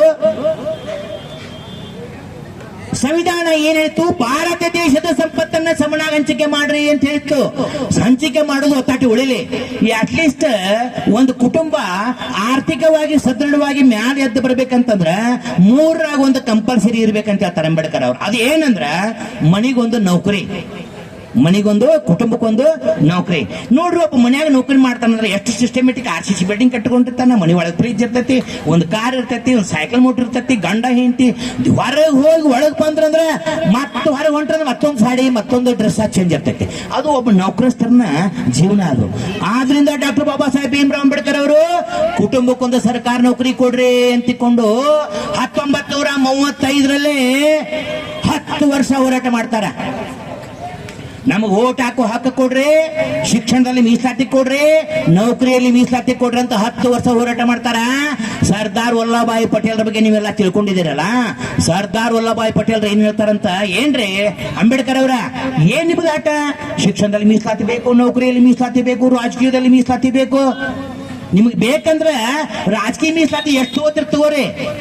ಕಾರಜೋಳವ್ರು ಬರ್ದಾರಲ್ಲ, ಇಲ್ಲಿ ಜಮಖಂಡಿ ಒಂದು ಇನ್ನೊಬ್ರಿಗೆ ಯಾರಿಗಾರ ಕೊಡ್ರಿ, ನಮ್ಮ ವಿಜಯ್ ಕೊಟ್ಟು ಬಿಡ್ರಿ ಜಮಖಂಡಿ ಒಂದು ಮೀಸಲಾತಿ SC ಮಾಡಿ ಕಟ್ಗ್ಯಾರಿ. ಇಲ್ಲಂದ್ರೆ ನಮ್ಮ ಶಶಿಧರ್ ಮಿಶಿ ಅವರು ಬಹಳ ದುಡ್ದಾರ, ಅವ್ರಿಗೆ ಕೊಡ್ರಿ. ಬೀಳಿಗೆನು SC ಕೊಡ್ರಿ, ಇನ್ನೊಂದು ST ಮಾಡ್ಕೋರಿ. ರಾಜಕೀಯ ಮೀಸಲಾತಿ ಎಷ್ಟು ಬೇಕಾಟ ತಗೋರಿ. ನೌಕರಿಯಲ್ಲಿ ಮೀಸಲಾತಿ ಬೇಕು, ಶಿಕ್ಷಣದಲ್ಲಿ ಮೀಸಲಾತಿ ಬೇಕು. ಎಟ್ರಿ ನಿಮಗೆ ಹಠಾರಿ ಅಂಬೇಡ್ಕರ್ ಅವರಂತ ಸರ್ದಾರ್ ವಲ್ಲಭಾಯಿ ಪಟೇಲ್. ಅವಾಗ ಹೇಳ್ತಾರೆ ಡಾಕ್ಟರ್ ಬಾಬಾ ಸಾಹೇಬ್ ಭೀಮರಾವ್ ಅಂಬೇಡ್ಕರ್ ಅವರು, ಮಿಸ್ಟರ್ ಪಟೇಲ್, ವಿಜುಗ ನಾನು ಪೀಳಿಗೆಯನ್ನ ನಾನು ರಿಸರ್ವ್ ಮಾಡಿಕೊಟ್ಟೆ ಅಂದ್ರ ವಿಜುನ ಮಕ್ಕಳು ಮೊಮ್ಮಕ್ಕಳು ಮಕ್ಕಳು ತೆರೆಯಲೇ ಕೂತು ಉಣ್ಣುವಟ್ಟ ಆಸ್ತಿಯನ್ನ ಅವ್ರು ಮಾಡ್ಕೋತಾರ. ರಾಜಕೀಯ ಮೀಸಲಾತಿ ಹೆಚ್ಚಿಗೆ ಮಾಡಿನಂದ್ರ. ಬಟ್ ಶಿಕ್ಷಣದಲ್ಲಿ ಮೀಸಲಾತಿ, ನೌಕರಿಯಲ್ಲಿ ಮೀಸಲಾತಿ ಕೊಟ್ರನ್ನ ವಿಜುನ ಸಮುದಾಯ ಈ ಭಾರತ ದೇಶದಲ್ಲಿ ಎಟ್ಟೈತು ಎಲ್ಲರೂ ಶಿಕ್ಷಣವಂತರಾಗ್ತಾರ, ಎಲ್ಲರೂ ನೌಕರಿ ಮಾಡ್ತಾರ. ಒಬ್ಬ ನೌಕರ 6 ಮಂದಿನ ಸಲುತ್ತಾನಂತ. ಒಬ್ಬ ನೌಕರ 6 ಮಂದಿನ ಆರ್ಥಿಕವಾಗಿ, ಗಂಡ ಹೆಂಡತಿ ಇಬ್ರು, ಗಂಡ ಮಗು ಹೆಣ್ಣು ಮಗು, ಅವ್ವ ಮತ್ತು ಅಪ್ಪ 6 ಮಂದಿನ ಸಲುತ್ತಕ್ಕಂಥ ಶಕ್ತಿ ಒಂದು ಸರ್ಕಾರಿ ನೌಕರಕೈತಿ. ಆ ಸರ್ಕಾರಿ ನೌಕರಸ್ಥನ ಕೈ ಯಾವತ್ತೂ ಇರ್ತೈತೆ ಅಂದ್ರ ಹಿಂಗಿರ್ತೈತೆ ಅಂತ, ಹಿಂಗಿರಂಗಿಲ್ಲ ಅಂತ. ಹೌದೇನಲ್ರಿ? ಹಿಂಗಿರ್ತತಿಲ್ರಿ ನೌಕರಸ್ತಂದು. ಯಾಕ್ರಿ ಬಂದಿದ್ರಲ್ಲ ಬರ್ರಿ, ಏನ್ರಿ ಬೇಕಾಗಿತ್ತನ್ರಿ ಅಂತ ಕೇಳ್ತಾನ ನಾವು ನೌಕರ. ಆದ್ರೆ ಇನ್ನೊಬ್ಬ ಕೇಳಕ್ಕಿಲ್ಲ. ಅಂತ ಶಕ್ತಿ ಸರ್ಕಾರಿ ನೌಕರಿಯಲ್ಲಿ ಐತಿ. ಆದ್ರಿಂದ ಎಲ್ಲರಿಗೂ ಸರ್ಕಾರ ನೌಕರಿ ಕೊಡ್ರಿ ಅಂತೇಳಿ ಡಾಕ್ಟರ್ ಬಾಬಾ ಸಾಹೇಬ್ ಭೀಮರಾವ್ ಅಂಬೇಡ್ಕರ್ ಅವರು ಆರ್ಟಿಕಲ್ 16 ಕ್ಲಾಸ್ 4 ಅನುಚ್ಛೇದ 16(4) ಈ ದೇಶದ ಪ್ರತಿಯೊಬ್ಬ ಪ್ರಜೆಯನ್ನು ಕೂಡ ಅವನ ಜಾತಿ ಜನಸಂಖ್ಯಾವಾರ ಅವನ ವಿದ್ಯಾರ್ಹತೆಗೆ ತಕ್ಕಂತೆ ಪುಕ್ಕಟ್ಟೆ ಸರ್ಕಾರಿ ನೌಕರಿ ಕೊಡ್ಬೇಕಂತ ಕಾನೂನಿತ್ತು. 1992 ತಕ್ಕ ಎಲ್ಲರಿಗೆ ಅದು ಕಾನೂನು ಜಾರಿ ಆಯ್ತು. ಎಲ್ಲರಿಗೆ ಕಲ್ಲಪ್ಪಗನ ಮಲ್ಲಪ್ಪ, ಮಲ್ಲಪ್ಪಗನ ಕರಿಯಪ್ಪ, ಕರಿಯಪ್ಪಗನ ಮರಪ್ಪ ಎಂಪ್ಲಾಯ್ಮೆಂಟ್ ಹತ್ತಿತ್ತು. ಹಿರಿಯರಿಗೆಲ್ಲ ಗೊತ್ತು, ಈಗಿನ ಹುಡುಗರಿಗೆ ಏನು ಗೊತ್ತಿಲ್ಲ ಎಂಪ್ಲಾಯ್ಮೆಂಟ್ ಅಂದ್ರೆ. ಪೋಸ್ಟ್ ಪಂಡ್ ತಂದು ನೌಕರಿ ಕೊಡ್ತಿದ್ರಿ. ಪೋಸ್ಟ್ ಪಂಡ್ ನಿಮ್ಮ ಮಗ ಕಂಡಕ್ಟರ್ ಆಗ್ಯಾನ, ನಿಮ್ಮ ಮಗ ಪೊಲೀಸ್ ಆಗ್ಯಾನ, ನಿಮ್ಮ ಮಗ ಡ್ರೈವರ್ ಆಗ್ಯಾನ, ನಿಮ್ಮ ಮಗ PS ಆಗ್ಯಾನ. ಪೋಸ್ಟ್ ಪಂಡ್ ತಂದು ನೌಕರಿ ಕೊಡ್ತಿದ್ದ 1992 ತಕ್ಕ. ಯಾಕ್ರಿ ಹಿರಿಯರ ಹೌದೇನಲ್ರಿ? ಎಂಪ್ಲಾಯ್ಮೆಂಟ್ ಥ್ರೂ ದಿ ಎಂಪ್ಲಾಯ್ಮೆಂಟ್ ಅದನ್ನು ಬಂದ್ ಮಾಡಿಬಿಟ್ರು. ಇಲ್ರಿ, ಅದ ಸರಿ ಇಲ್ರಿ, CET ಪಾಸ್ ಆಗ್ಬೇಕು. ನಮ್ಮ ಹುಡುಗರು CET ಅಭ್ಯಾಸ ಮಾಡಕತ್ತು. ಇಲ್ರಿ CET ಇಲ್ರಿ, ಅದ ಇದು TET ಪಾಸ್ ಆಗ್ಬೇಕು ಅಂತ ಮತ್ತೊಂದು ಮಾಡಿದ್ರು. ಮತ್ತೆ ಅದನ್ನ ಓದಾಕತ್ತಿದ್ರು ನಮ್ಮ ಹುಡುಗರು. ಇಲ್ರಿ CTET ಪಾಸ್ ಆಗ್ಬೇಕಂತ್ರಿ, ಮತ್ತೆ ಅದನ್ನ ಓದಾಕತ್ತಿದ್ರು ನಮ್ಮ ಹುಡುಗರು. ಕಣ್ಣಾಗ ಮಣ್ಣು ಹಾಕೊಂಡು ಕಣ್ಣಾಗ ಜೀವ ಹಿಡ್ಕೊಂಡಿರ್ತಾರ. ಓದೋದು ನಾನು IAS ಆಗ್ಬೇಕು, IPS ಆಗ್ಬೇಕು, AC ಆಗ್ಬೇಕು, DC ಆಗ್ಬೇಕು, PS ಆಗ್ಬೇಕು. ಓದೋದು ನಡೆಯಂಗಿಲ್ರಿ. ಅದ ನೆಟ್ ಪಾಸ್ ಆಗ್ಬೇಕ್ರಿ. ನೆಟ್ ಅಂದ್ರು ಮತ್ತೆ ಅದನ್ನ ಓದಾಕತ್ತಿದ್ವಿ. ಮತ್ತ ಅದ್ ನಡೆದಿಲ್ರಿ, ಶಟ್ ಪಾಸ್ ಆಗ್ಬೇಕ್ರಿ. ಶಟ್ ಅಂದ್ರಿ ಇವರು. ಅಲ್ರಿ ಡಾಕ್ಟರ್ ಬಾಬಾ ಸಾಹೇಬ್ ಅಂಬೇಡ್ಕರ್ ಅವರು ಸುಲಿದ ಬಾಳೆಹಣ್ಣಿನಂಗ ಹೋಗಿ ಅಲ್ಲಿ ಉದ್ಯೋಗ ವಿನಿಮಯ ಕಚೇರಿ ಒಳಗ ನಿಮ್ಮ ಮಾರ್ಕಸ್ ಕಾರ್ಡ್ LC ಕೊಡ್ರಿ, ಪೋಸ್ಟ್ ಮನ್ ತಂದು ನಿಮ್ಮ ಮನೆಗೆ ನೌಕರಿ ಕೊಡ್ತಾನ ಅಂತ ಹೇಳಿದ್ರ ಇವರು ಇಷ್ಟೆಲ್ಲಾ ಪರೀಕ್ಷೆಗಳನ್ನ ತಂದು ಒಳಗೊಳಗೆ ಏನು ವ್ಯವಹಾರ ನಡೆದೈತೆ ಅಂತ ನಿಮಗೆಲ್ಲ ಗೊತ್ತೈತಲ್ಲ. ಇವತ್ತ ಸುಮ್ಮನೆ ಪೇಪರ್ ಎಲ್ಲ ನಡೆದಿರ್ತಾವ, ಒಳಗೆ ಎಲ್ಲ ಅಡ್ವಾನ್ಸ್ ಎಲ್ಲ ಒಪ್ಪಾಗ್ಬಿಟ್ಟಿರ್ತಾವ. ಈ ವ್ಯವಸ್ಥೆ ಭಾರತ ದೇಶದಲ್ಲಿ ನಡೆದೈತೆ ಬಂಧುಗಳೇ. ಜೊತೆಗೆ ಎಂಪ್ಲಾಯ್ಮೆಂಟ್ ಬಂದಾಗಿದ್ರಿಂದ ನಮ್ಮ ಮಕ್ಕಳಿಗೆ ಬರ್ತಾ ಇಲ್ಲ. ಒಂದು ವರ್ಷಕ್ಕೆ 40 ಲಕ್ಷ ಹುಡುಗರು ಡಿಗ್ರಿ ಪಾಸ್ ಆಗಿ ಬರಕತ್ತಾವ. ಇವತ್ತ 40 ಲಕ್ಷ ಹುಡುಗರು ಡಿಗ್ರಿ ಪಾಸ್ ಆಗತ್ತವ. ಒಂದು ಊರಾಗ 200, 300, 400 ಹುಡುಗರು ಎಲ್ಲ ಕಲ್ತು ಕಾಲಿಡತ್ತವ. ಯಾರಿಗೆ ನೌಕರಿ ಇಲ್ಲ. BA, BCom, BA, D.Ed, M.Ed, MSc, ITI, diploma, BE, M.Tech pass ಆಗಿ ಎಲ್ಲರೂ ಕಾಲಿಡಕತ್ತಾರ. ಎಲ್ಲರೂ ಏನಾಗೈತಮ್ಮ, ನನ್ನ M.Tech ಆಗೈತಿ, ನಿಂದೇನಾಗೈತಪ್ಪ PhD ಆಗೈತಿ. ಆ ಹೆಣ್ಣು ಕೊಡು ಮಾವ ಡಿಗ್ರಿ ಮುಗಿಸ್ಕೊಂಡೆಲ್ಲ ಬಂದಿವ. 1 ವರ್ಷ ನೋಡ್ತಾನ, 2 ವರ್ಷ ನೋಡ್ತಾನ, 3 ವರ್ಷ ನೋಡ್ತಾನ. ನೌಕರಿ ಆತಂದ್ರೆ ಚಲೋ ಹುಡುಗಿ ಸಿಗ್ತಾಳ, ಲಗ್ನ ಮಾಡ್ಕೋಬೇಕಂತ ಕನಸು ಕಾಣ್ತಂತ ನೀವು.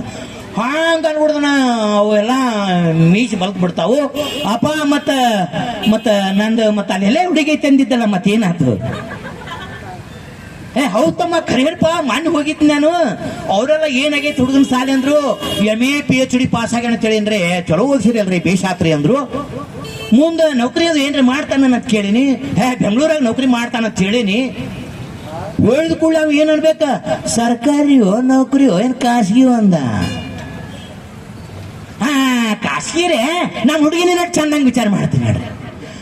ಇದು ನಾನು SC STಗಳಿಗೆ ಎಷ್ಟೇ ಹೇಳ್ತಾ ಇಲ್ಲ, OBCಗಳಾಗಿರ್ತಕ್ಕಂಥ ಕುರುಬರು, ಕುಂಬಾರ, ಕಂಬಾರ, ಬಡಗೇರ, ಗಾಣಿಗೇರ, ಹಡಪ್ತಾರ, ಅಗಸರ, ಮಡವಾಳ, ನೇಕಾರ, ಕ್ಷತ್ರಿಯ, ಹೂಗಾರ ಭಾರತ ದೇಶದಲ್ಲಿ ಅತ್ಯಂತ ಅನ್ಯಾಯ ಆಗಿರುವುದು, ಮೀಸಲಾತಿಯಲ್ಲಿ ನೌಕರಿಯಲ್ಲಿ ಅನ್ಯಾಯ ಆಗಿರುವುದು SC STಗಳಿಗೆ ಆಗ್ಲಿಲ್ಲ. OBCಗಳಿಗೆ ಅತ್ಯಂತ ಅನ್ಯಾಯ ಆಗ್ಯದ. 1992 ತಕ್ಕ 45 ವರ್ಷಗಳವರೆಗೆ ಕುರುಬರಿಗೆ, ಕುಂಬಾರ, ಕಂಬಾರ, ಬಡಗೇರ, ಗಾಣಿಗೇರಿ, OBCಗಳಿಗೆ ಮೀಸಲಾತಿ ಸಂವಿಧಾನದೊಳಗೆ ಐದತ್ತ ಇವ್ರಿಗೆ ಗೊತ್ತು ಮಾಡಿಕೊಟ್ಟಿಲ್ಲ. ಅತ್ಯಂತ ಶೋಷಣೆ ಆಗಿರೋದು ಈ ದೇಶದಲ್ಲಿ OBCಗಳಿಗೆ. ಸಂವಿಧಾನ ಜಾರಿ ಆದ ನಂತರ 1956ರಿಂದ ಮೀಸಲು ಸಂಸ್ಥೆ ಮಾನ್ಯತೆ ಸಿಕ್ಕ ನಂತರ ಇವತ್ತ SC STಗಳಿಗೆ ಮೀಸಲಾತಿ ಸಿಕ್ತು, ರಾಜಕೀಯ ಮೀಸಲಾತಿ ಸಿಕ್ತು, ನೌಕರಿ ಮೀಸಲಾತಿ ಸಿಕ್ತು, ಶಿಕ್ಷಣದಲ್ಲಿ ಮೀಸಲಾತಿ ಸಿಕ್ತು.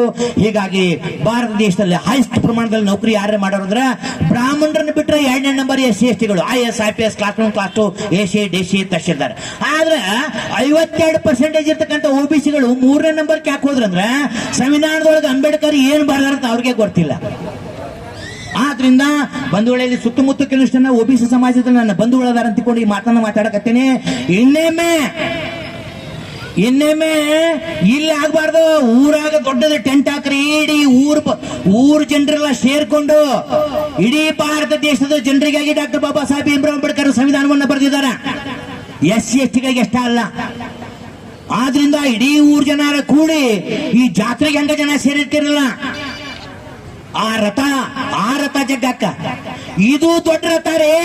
ನಮಗ್ ಜೀವನ ಕೊಟ್ಟಿರ್ತಕ್ಕಂಥ ರಥ ಇದು, ಬದುಕನ್ನ ಕೊಟ್ಟಿರ್ತಕ್ಕಂಥ ರಥ ಇದು,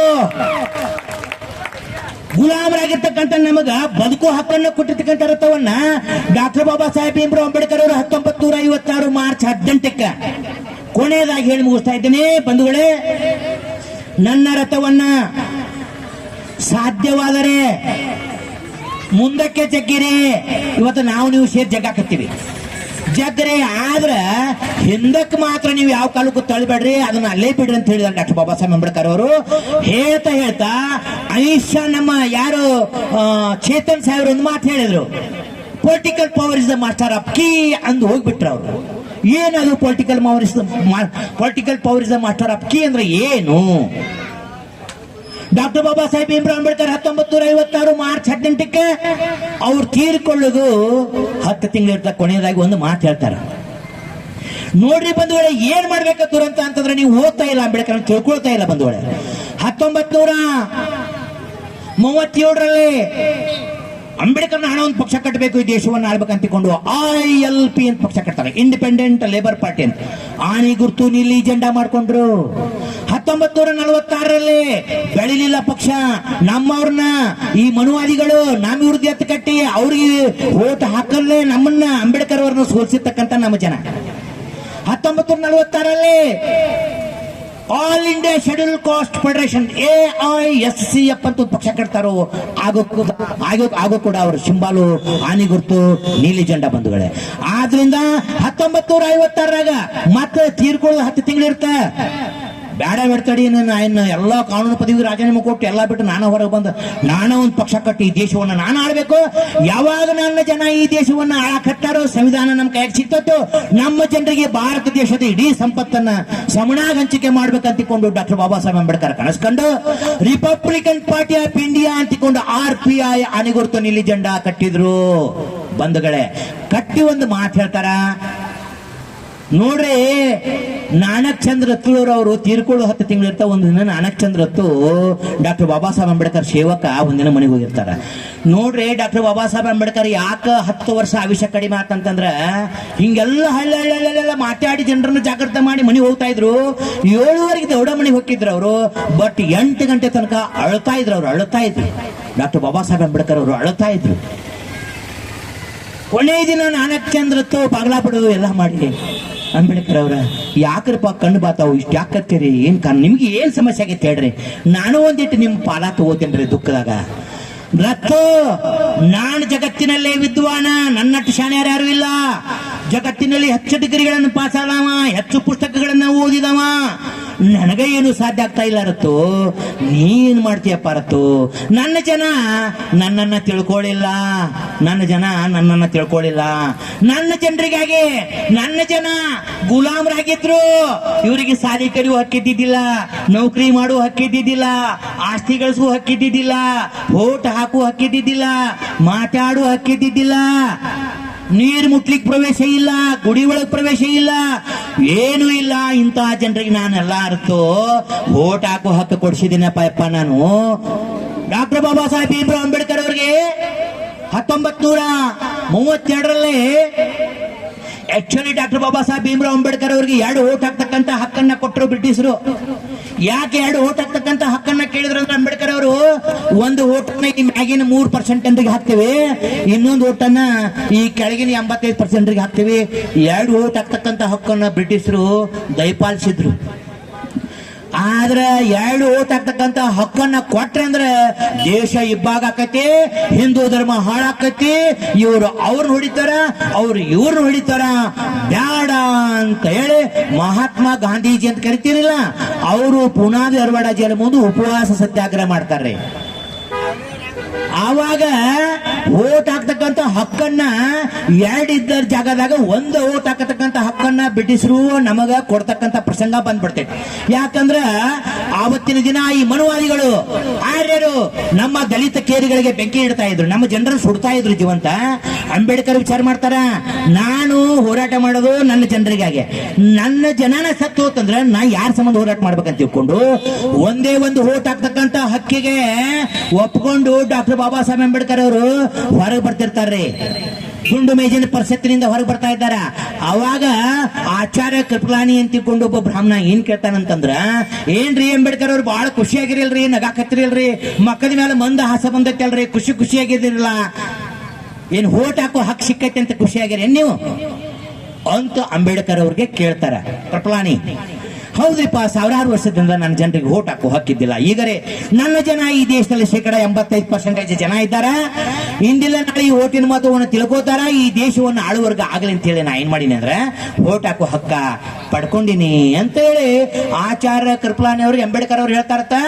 ಆವಾಗ ಆಚಾರ್ಯ ಕೃಪಲಾನಿ ಏನ್ ಹೇಳ್ತಾನಂತ ಅಂಬೇಡ್ಕರ್ ಅವ್ರಿಗೆ, ಮಿಸ್ಟರ್ ಅಂಬೇಡ್ಕರ್ ಅವ್ರ, ನೀವೇನೋ ಓಟ್ ಹಾಕೋ ಹಕ್ಕಿ ಕೊಟ್ಟಿರಿ, ನಿನ್ನ ಜನ ಏನಿದ್ದಾರಲ್ಲ ಬಹಳ ಬಡ್ರಿದ್ದಾರ, ಬಿಕಾರಿಗಳಿದ್ದಾರ, ಬಡತನ ಐತಿ, ಗುಲಾಮಗಿರಿ ಐತಿ.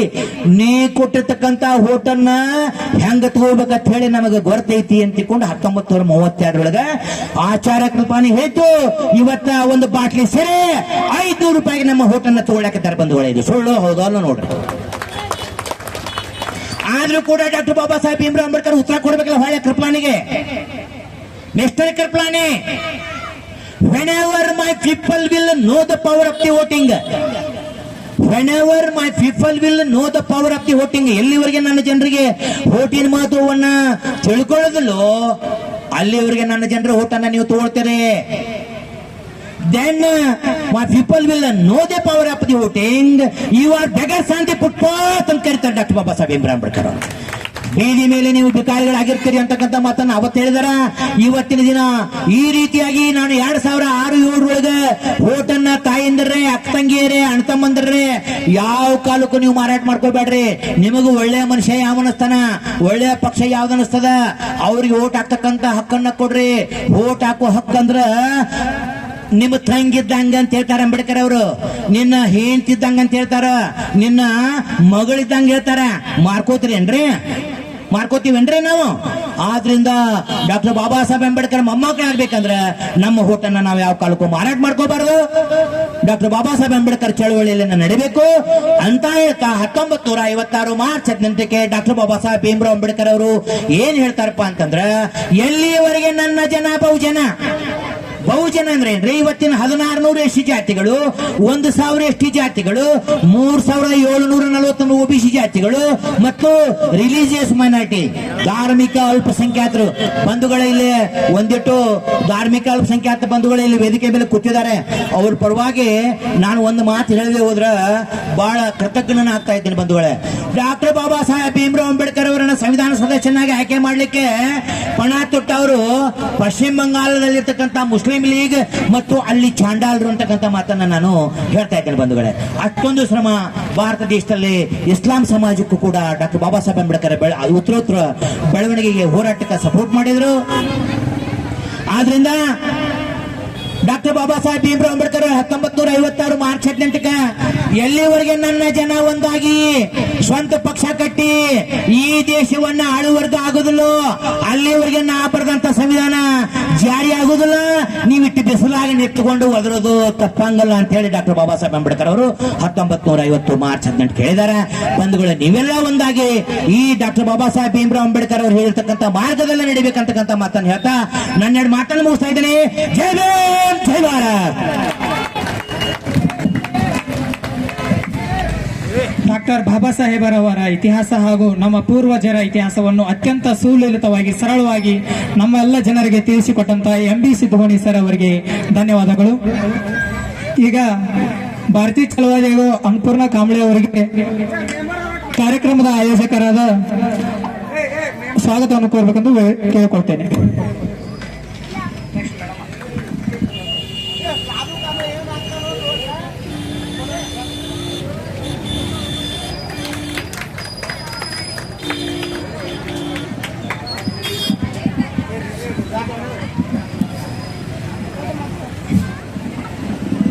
ಮಹಿಳಾ ಸಂಘದ ಪ್ರೇರಕರಾದ ಸುಮಿತ್ರಾ ಮೇಡಮ್ ಅವರು ಕಾರ್ಯಕ್ರಮವನ್ನು ಉದ್ದೇಶಿಸಿ ಮಾತನಾಡಬೇಕಂತ ಕೇಳಿಕೊಳ್ತೇನೆ.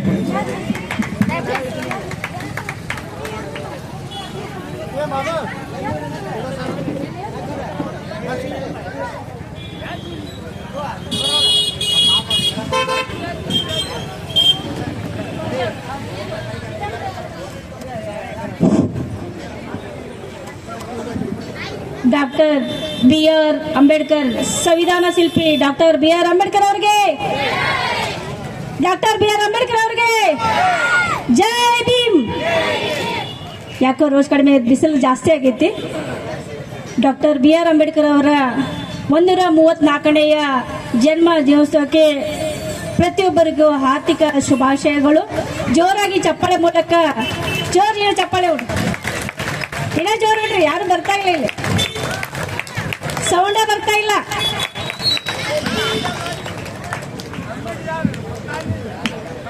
ಈ ಒಂದು ಕಾರ್ಯಕ್ರಮಕ್ಕೆ ವೇದಿಕೆ ಮೇಲೆ ಹಾಜರಿರುವಂತ ಎಲ್ಲರೂ ಹೆಸರು ತಗೋದು ಲೇಟ್ ಆಗುತ್ತೆ.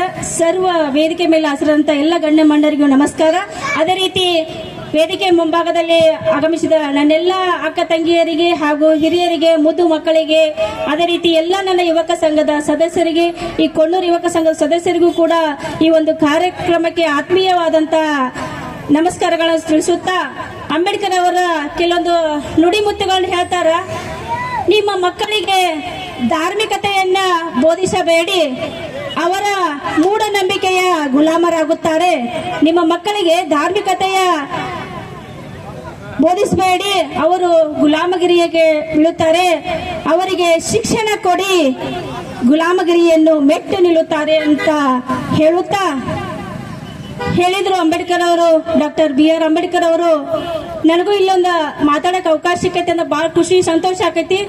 ಶಿಕ್ಷಣ ಅಂತ ಹೇಳಿದ್ರು, ಶಿಕ್ಷಣ ಅಂದ್ರ ಬರೀ ಓದುವುದು ಬರೆಯುವುದು ಅಷ್ಟೇ ಅಲ್ಲ. ಶಿಕ್ಷಣ ಅಂದ್ರೆ ಬರೀ ಓದುವುದು ಬರೆಯೋದ್ರ ಜೊತೆಗೆ ನಮ್ಮ ಮನೆ ಒಳಗ, ನಮ್ಮ ಸಮುದಾಯದೊಳಗ, ನಮ್ಮ ಊರೊಳಗ, ನಮ್ಮ ಓಣಿ ಒಳಗ ನಮ್ಮಲ್ಲಿ ಯಾವ ತರ ಶಿಕ್ಷಣ ಇರುತ್ತೋ ಮಕ್ಕಳು ಅದೇ ರೀತಿ ಶಿಕ್ಷಣ ಕಲಿತಾರೆ. ಎಷ್ಟು ಕಷ್ಟ ಐತಿ ಒಂದ ಜೀವನ ನಡೆಸಬೇಕಂದ್ರ, ಕಷ್ಟ ಹೆಂಗ ಆಕತಿ, ₹1 ಹುಟ್ಟಿಸ್ಬೇಕಂದ್ರ ಯಾವ ರೀತಿ ಜವಾಬ್ದಾರಿ ತಗೋಬೇಕು, ಯಾವ ರೀತಿ ಕಷ್ಟ ಆಕತಿ, ₹1 ಖರ್ಚು ಮಾಡ್ಬೇಕಂದ್ರು ಯಾವ ರೀತಿ ಆಗುತ್ತಂತ ಅರ್ಥ ಮಾಡ್ಕೊಳ್ಬೇಕು ಮಕ್ಕಳಿಗೆ. ಅಂದಾಗ ಮಾತ್ರ ಶಿಕ್ಷಣ ಓದ್ರ ಜೊತೆಗೆ ಹಿಂಗೆ ಇರ್ಬೇಕು. ನಾವು ಪಾಲಕರಾದವರು ಒಳ್ಳೆಯ ಸಂಸ್ಕಾರದಿಂದ ಇದ್ದೀವಿ ಅಂತಂದ್ರ ಮಕ್ಕಳು ಕೂಡ ಒಳ್ಳೆಯ ಸಂಸ್ಕಾರವನ್ನು ಬೆಳೆಸ್ತಾರ. ಬರೀ ನಮ್ಮಲ್ಲಿ ಶಿಕ್ಷಣ ಜೊತೆಗೆ ಶಿಕ್ಷಣ ಬಿಡ್ತಾರ, ಸಂಘಟನೆ ಬಿಡ್ತಾರ, ಹೋರಾಟ ಜಾಸ್ತಿ ಮಾಡ್ತೀವಿ ನಾವೆಲ್ಲ. ಹೋರಾಟನ ಏನೋ ಇಲ್ಲ ಅಂತಂದ್ರ ಹೋರಾಟ ಜಾಸ್ತಿ ನಡೆಸ್ತಾ ಇದ್ದೆವು. ದಯವಿಟ್ಟು ಶಿಕ್ಷಣ ಒಂದ್ ಕಡೆ ಗಮನ ಕೊಟ್ಟು ಹೀಗೆಲ್ಲ ನಮ್ಮ ಮಹಿಳೆಯರು ತುಂಬಾ ಮುಂದೆ ಬರಕ್ ಕಾರಣ ನಮ್ಮ ಡಾಕ್ಟರ್ ಬಿ.ಆರ್. ಅಂಬೇಡ್ಕರ್ ಅವರು ಅಂತ ಹೇಳ್ತಾ ಹೆಮ್ಮೆಯಿಂದ ಹೇಳ್ಕೊಟ್ಟೇನೆ. ಜೋರಾಗಿ ಚಪ್ಪಾಳೆ ಮೂಲಕ ಇದು ಮಾಡಬೇಕು. ಮಹಿಳೆಯರ ಪ್ರಗತಿಯ ಆಧಾರ ಮೇಲೆ ಸಮುದಾಯ ಪ್ರಗತಿಯ ಅಳಿಯಬೇಕಂತೇಳಿ ನಾವೊಬ್ಬ ಹೆಣ್ಮಕ್ಳಾಗಿ ನಮ್ಮ ಪ್ರಗತಿ ಏನಿರ್ತೈತೋ, ನಮ್ಮ ಅಭಿವೃದ್ಧಿ ಏನಿರ್ತೈತೋ ಅದೇ ರೀತಿ ನಮ್ಮ ಒಂದು ಕುಟುಂಬ ನಡೀತೈತಿ, ಅದೇ ರೀತಿ ನಮ್ಮ ಒಂದು ಸಮುದಾಯ ನಡೀತೈತಿ.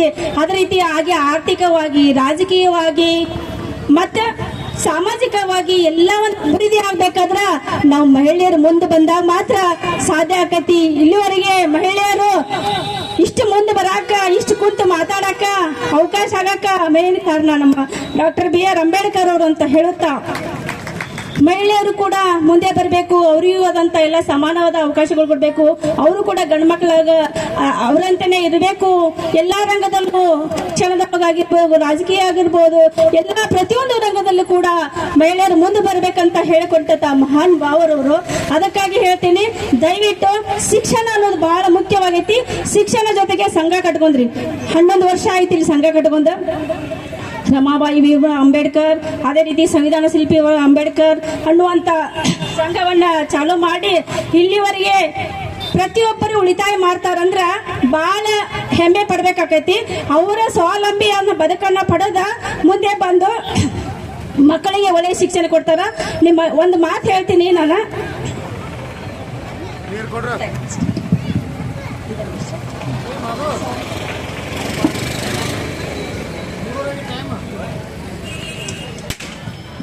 ಒಂದ್ ಮಾತು ಹೇಳ್ತೀನಿ, ಏನಪ್ಪಾ ಅಂತಂದ್ರ ಎಲ್ಲ ಮಕ್ಕಳಿಗೆ ಒಳ್ಳೆ ಶಿಕ್ಷಣ ಕೊಡ್ರಿ, ಜೊತೆಗೆ ಬಾಲ್ಯವ ಮಾಡಬೇಡ್ರಿ. ಜೊತೆಗೆ ನಮ್ಮ ಎಲ್ಲ ಅಣ್ಣ ತಮ್ಮರ ಯುವಕರು ದುಶ್ಚಟಗಳಿಗೆ ಬಲಿಯಾಗದೆ ನಮ್ಮ ಸಮಾಜ ಹಿಂಗೈತೆ ಅಂತ ಹೇಳ್ಬೇಕಂದ್ರ ನಾವು ದುಶ್ಚಟಕ್ಕೆ ಬಲಿಯಾದಾಗ ಹಿಂಗೆ ಇರ್ಬೇಕು, ಬರೀ ಅವ್ರು ಹಂಗೆ ಇರ್ತಾರೆ, ಸಮಾಜ ಬದಲಾವಣೆ ಆಗಂಗಿಲ್ಲ ಅಂತ ಅನ್ನುವಂತ ಮಟ್ಟಿಗೆ ಇರಬಾರ್ದು. ಬದಲಾವಣೆ ಆಗ್ಬೇಕಂದ್ರ ನಾವು ಸ್ವಚ್ಛ ಶಿಸ್ತಿನಿಂದ ಒಳ್ಳೆ ಉಳಿತಾಯ ಮಾಡೋರಾಗಿರ್ಬೇಕು. ಯುವಕರೆಲ್ಲರೂ ಒಂದು ಯುವಕ ಸಂಘ ಕಟ್ಕೋರಿ, ಉಳಿತಾಯ ಮಾಡ್ರಿ. ಅಂಬೇಡ್ಕರ್ ಅವ್ರು ಹೇಳಿದ್ರು ಏನಪ್ಪಾ ಅಂದ್ರ ಒಂದು 2 ರೂಪಾಯಿ ಸಿಕ್ತಂದ್ರ 1 ರೂಪಾಯಿ ಬುಕ್ಕ ತಗೋರಿ, 1 ರೂಪಾಯಿ ಊಟ ಮಾಡ್ರಿ ಅಂತ ಹೇಳಿದ್ರು. ಅದಕ್ಕಾಗಿ ಅವರು ಅಂಬೇಡ್ಕರ್ ಅವ್ರ ತತ್ವಗಳು ಬಹಳ ತುಂಬಾ ಚೆನ್ನಾಗಿವೆ. ಅದನ್ನೆಲ್ಲ ನಾವು ಮುಂದುವರಿಸ್ಬೇಕಂದ್ರ ನಾವೆಲ್ಲ ಪ್ರಯತ್ನ ಪಡ್ಬೇಕಂತ ಹೇಳ್ತೀನಿ. ಒಬ್ರೆ ರಾಮ್ ಇರ್ತಾನು ಒಂದು ಇದನ್ನ ಹೇಳ್ತಾನು, ದಯವಿಟ್ಟು ತಪ್ಪಿಕೋಬೇಡ್ರಿ. ಒಂದು ಯೋಜನೆ ಬಗ್ಗೆ ಮಾಹಿತಿ ಹೇಳ್ತಾನು. ಏನಪ್ಪಾ ಅಂದ್ರ ಕೆಟ್ಟ ಬಿಸಿಲು ಇರ್ತೈತಿ, ಬಿಸಿಲಿನ ಸಮಯದೊಳಗ ಎಲ್ಲಿ ಹೋಗುದಪ್ಪ ಇನ್ನು ಇಷ್ಟು ಕೆಟ್ಟ ರಣರಣ ಬಿಸಿಲಾಗ ಅಂತೇಳಿ ಅವ್ರು ರಾಮ ಏನ್ ಮಾಡ್ತಾವು, ಏನ್ ಮಾಡುದಪ್ಪ ಅಂತೇಳಿ ಒಂದ್ ನೇರಳೆ ಮಳಕ್ ಹೋಗಿ ಕುಂದಿರ್ತಾನ. ಹೊಲ್ದಾಗ ಹೋಗಿ ಕುಂದಿರ್ತಾನು. ಆ ಕುಂತಂತ ಸಂದರ್ಭದೊಳಗ ಹೊಲ್ದಾಗ ಹೋಗಿ ಕುಂತಂತ ಸಂದರ್ಭದೊಳಗ ಮ್ಯಾಲ ನೇರಳೆ ಮರ ಇರ್ತೈತಿ, ತಳಗ ಕುಂಬಳ ಬಳ್ಳಿ ಇರ್ತೈತಿ. ಮ್ಯಾಲ ನೇರಳೆ ಮರ ಇರ್ತೈತಿ, ತಳಗ ಕುಂಬಳ ಬಳ್ಳಿ ಇರ್ತೈತಿ. ಆ ಕುಂಬಳ ಬಳ್ಳಿ ಒಳಗ ಏನಾಗಿರ್ತಾವ್ರಿ, ಕುಂಬಳ ಕಾಯಿ ಆಗಿರ್ತಾವು, ಮ್ಯಾಲ ನೇರಳೆ ಹಣ್ಣಾಗಿರ್ತಾವ. ಅಂಬೇಡ್ಕರ್ ಅವ್ರು ರಾಮ್ ಹೇಳ್ತಾನು, ಏನು ಮರಯ್ಯ ಅಷ್ಟು ದೊಡ್ಡ ಗಿಡಕ್ಕ ಸಣ್ಣ ಸಣ್ಣ ಸಣ್ಣ ಸಣ್ಣ ಹಣ್ಣು ಕೊಟ್ಟಾನ ದೇವ್ರ, ಹೆಂಗದ ನೋಡು, ಅಷ್ಟು ದೊಡ್ಡ ಗಿಡಕ್ಕ ಸಣ್ಣ ಸಣ್ಣ ಹಣ್ಣು ಕೊಟ್ಟಾನ. ಇಷ್ಟು ಸಣ್ಣ ಇದಕ್ಕ ಸಣ್ಣ ಬಳ್ಳಿಗೆ ದೊಡ್ಡ ದೊಡ್ಡ ಕಾಯಿ ಕೊಟ್ಟಾನ. ಅಕಸ್ಮಾತ್ ನಾ ಎಲ್ರ ದೇವ್ರಾಗಿದ್ರ ಮ್ಯಾಲಿನ ತಳಗಿನ ಮ್ಯಾಲ ಮಾಡ್ತನದ ನೋಡ್ರಿ. ಮ್ಯಾಲಿನ ತಳಗ ಮ್ಯಾಲ ಮಾಡ್ತಂದ್ರ ಕುಂಬಳಕಾಯಿ ಮ್ಯಾಲ ಇತ್ತಂದ್ರ ಅಕಸ್ಮಾತ್ ತಲೆ ಮೇಲೆ ಬಂದ್ರೆ ಏನಾಕಿದ್ರಿ. ಅದಕ್ಕೆ ಹಿರಿಯರು ಹಾಕಿಕೊಂಡಂತ ಮಾರ್ಗದರ್ಶನ, ನಮ್ಮ ಆದರ್ಶಗಳು, ಡಾಕ್ಟರ್ ಬಾಬಾ ಸಾಹೇಬರು ಹಾಡಿಕೊಟ್ಟಂತ ಆದರ್ಶಗಳು, ಅವರ ವ್ಯಕ್ತಿತ್ವಗಳನ್ನ ನಾವು ಮುಂದೆ ಪಾಲಿಸ್ತಾ ಹೋದ್ರೆ ನಮ್ಮ ಸಮುದಾಯ ಕೂಡ ಒಂದು ಆದರ್ಶ ಆಗಾಗ ಸಾಧ್ಯ ಆಕೈತಿ. ಜೊತೆಗೆ ಏನಪ್ಪಾ ಅಂದ್ರೆ ಮುಂದೆ ಗುರು ಇರಬೇಕು, ಹಿಂದೆ ಗುರು ಇರಬೇಕು ಅಂತ ಹೇಳ್ತಾ ನಮ್ಮ ಅಂಬೇಡ್ಕರ್ ಹಿಂದೆ ಗುರು ಇದ್ದಾರೆ. ಪ್ರತಿಯೊಬ್ಬರು ಯಾರು ಬಾಲ್ಯ ಮಾಡಬೇಡ್ರಿ, ಮಕ್ಕಳ ಶಿಕ್ಷಣ ಕಲಿಸ್ರಿ, ನೀವು ಕೂಡ ಶಿಕ್ಷಣವಂತರಾಗ್ರಿ. ಸಮಾಜದೊಳಗೆ ನಾವು ಹಿಂಗದಾರ ಅಂತೇಳಿ ಕೀಳ್ಭಾವನೆಯಿಂದ ನೋಡಬಾರ್ದು, ಎಲ್ಲರೂ ಚೆನ್ನಾಗಿ ಶಿಸ್ತಾಗಿರ್ಬೇಕಂತ ಹೇಳುತ್ತಾ ದಯವಿಟ್ಟು ಸಮಯದ ಅಭಾವದಿಂದ ಇನ್ನೂ ಮಾತಾಡಬೇಕಾಗಿತ್ತು. ಸಮಯದ ಅಭಾವದಿಂದ ಮಾತಾಡಕ್ಕೆ ಅವಕಾಶ ಕೊಟ್ಟಂತ ಎಲ್ಲ ನನ್ನ ಸಂಘದ ಸದಸ್ಯರಿಗೂ ಮತ್ತು ಗುರುವರಿಗೂ ಒಂದಿಷ್ಟು ನಾನು 2 ಮಾತುಗಳನ್ನ ಮುಗಿಸ್ತೀನಿ. ಜೈ ಭೀಮ್. ಜೈ ಭೀಮ್.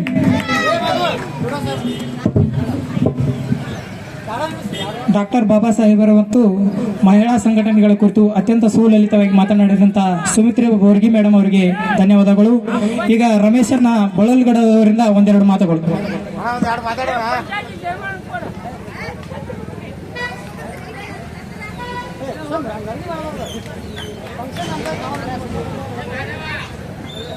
ಕಾರ್ಯಕ್ರಮದಲ್ಲಿ ಸ್ವಲ್ಪ ಬದಲಾವಣೆ. ನಮ್ಮ ಗ್ರಾಮದ ಪಂಚಾಯತ್ ಅಭಿವೃದ್ಧಿ ಅಧಿಕಾರಿಗಳಾದ ಬಿರಾದರ್ ಸರ್ ಅವರು ಒಂದು ವೇದಿಕೆ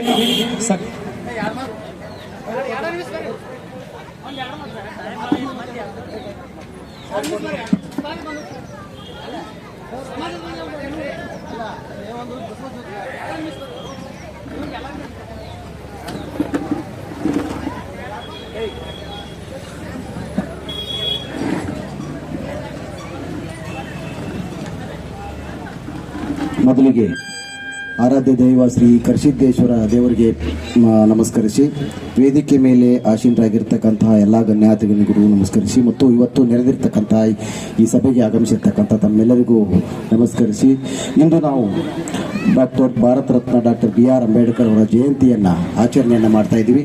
ಇದಕ್ಕೆ ಮೊದಲಿಗೆ ಅಭಿನಂದನೆಯನ್ನು ಸಲ್ಲಿಸಬೇಕಾಗಿರೋದು ಭೀಮ್ ಆರ್ಮಿ ಏನು ಸಂಘಟನಾ ಕಾರ್ಯದರ್ಶಿಗಳು ಮತ್ತು ಈ ಸದಸ್ಯರಿದ್ದಾರೆ. ಇವರಿಗೆ ಮೊದಲಿಗೆ ನಾನು ಪಂಚಾಯತ್ ಅಭಿವೃದ್ಧಿ ಅಧಿಕಾರಿಯಾಗಿ ಅವರಿಗೆ ಮೊದಲಿಗೆ ಅಭಿನಂದನೆ ಸಲ್ಲಿಸ್ತೀನಿ. ಯಾಕಂತಂದರೆ ಪ್ರತಿ ವರ್ಷ ಡಾಕ್ಟರ್ BR ಅಂಬೇಡ್ಕರ್ ಅವರ ಜಯಂತಿಯನ್ನು ನಾವು ಆಚರಣೆಯನ್ನು ಮಾಡ್ತಿದ್ವಿ. ಅಲ್ಲಿ ಸ್ವಲ್ಪ ಸಣ್ಣ ಪ್ರಮಾಣದಲ್ಲಿ ಮಾಡ್ತಾ ಇದ್ವಿ.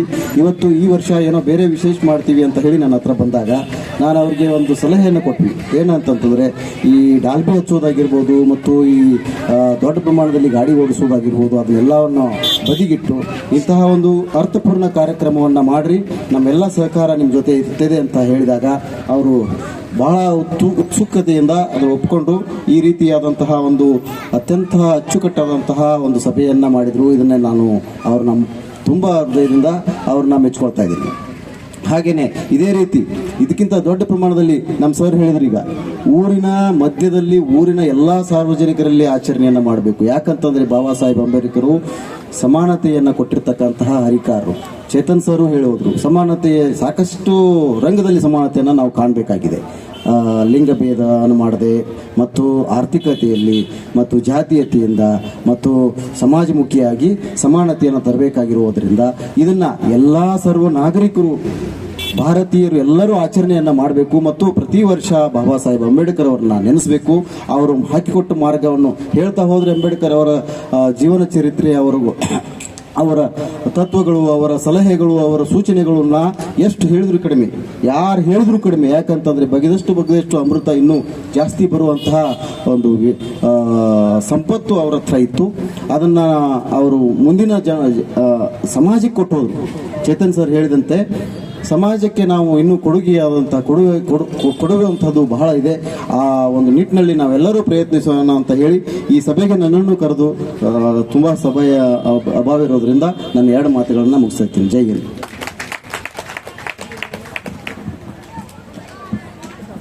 ಸಮಾಜ ಮತ್ತು ಸಮುದಾಯದ ಬಗ್ಗೆ ಸರಳವಾಗಿ ತಿಳಿಸಿಕೊಟ್ಟಂತಹ ಬಿರಾದರ್ ಸರ್ ಅವರಿಗೆ ಧನ್ಯವಾದಗಳು. ಈಗ ಮುಖ್ಯ ಅತಿಥಿಯಾಗಿ ಆಗಮಿಸಿದಂತ ಕೊನೆಯ ಭಾಷಣ BN ಗಸ್ತಿ ಅವರಿಂದ.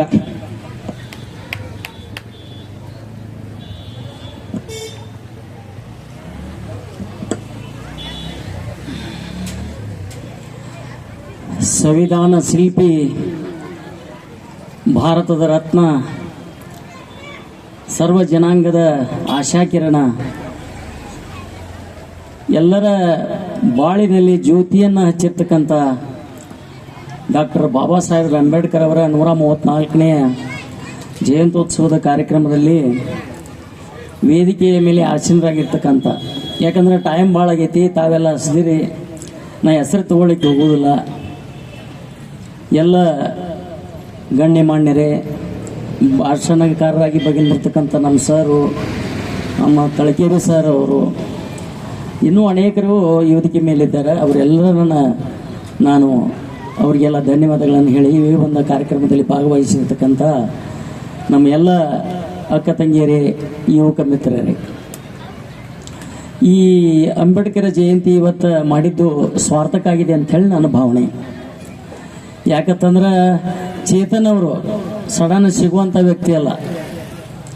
ಅವರು ಒಬ್ಬ ಅಂತಾರಾಷ್ಟ್ರೀಯ ಮಟ್ಟದಲ್ಲಿ, ದೇಶ ಮಟ್ಟದಲ್ಲಿ ಗುರುತಿಸಿಕೊಳ್ತಕ್ಕಂಥ ಒಬ್ಬ ಮಹಾನ್ ಸಿದ್ಧಾಂತವಾದಿ ಮತ್ತು ಹೋರಾಟಗಾರ.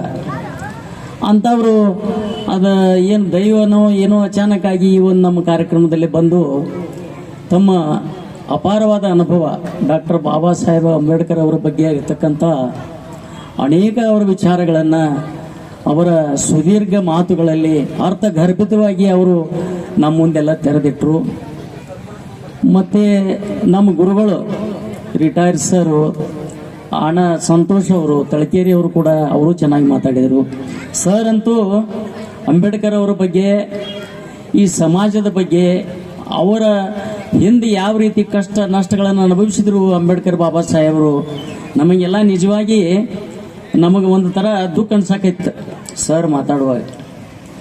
ಅವರು ಅಂಥ ಕಷ್ಟಗಳನ್ನೆಲ್ಲ ಅನುಭವಿಸಿ ನಮಗೆ ಸಂವಿಧಾನವನ್ನು ಕೊಟ್ಟು ಇವತ್ತು ನಾನಾದರೂ ಎಷ್ಟು ದೊಡ್ಡ ಮಟ್ಟಕ್ಕೆ ಹೋಗಿ ಅಖಂಡ ಜಿಲ್ಲಾ ಪಂಚಾಯತಿ ಅಧ್ಯಕ್ಷನಾಗಿ 2 ಸಲ ಜಿಲ್ಲಾ ಪಂಚಾಯತಿಗೆ ಆರಿಸಿ ಬಂದಿರಬೇಕಾದ್ರೆ ನಾನು ಕೂಡ ಸಂವಿಧಾನ ವ್ಯಾಪ್ತಿಯೊಳಗೆ ಅಧಿಕಾರ ಪಡ್ಕೊಂಡಂತವ.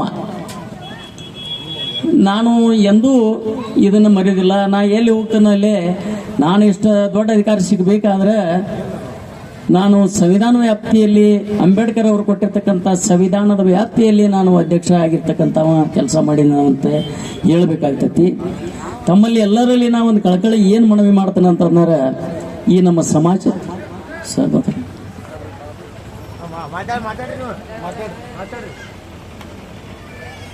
ಮಾನ್ಯ ದಂಡಾಧಿಕಾರಿಗಳು ಇಲ್ಲೇ ಬರ್ತಾರೆ.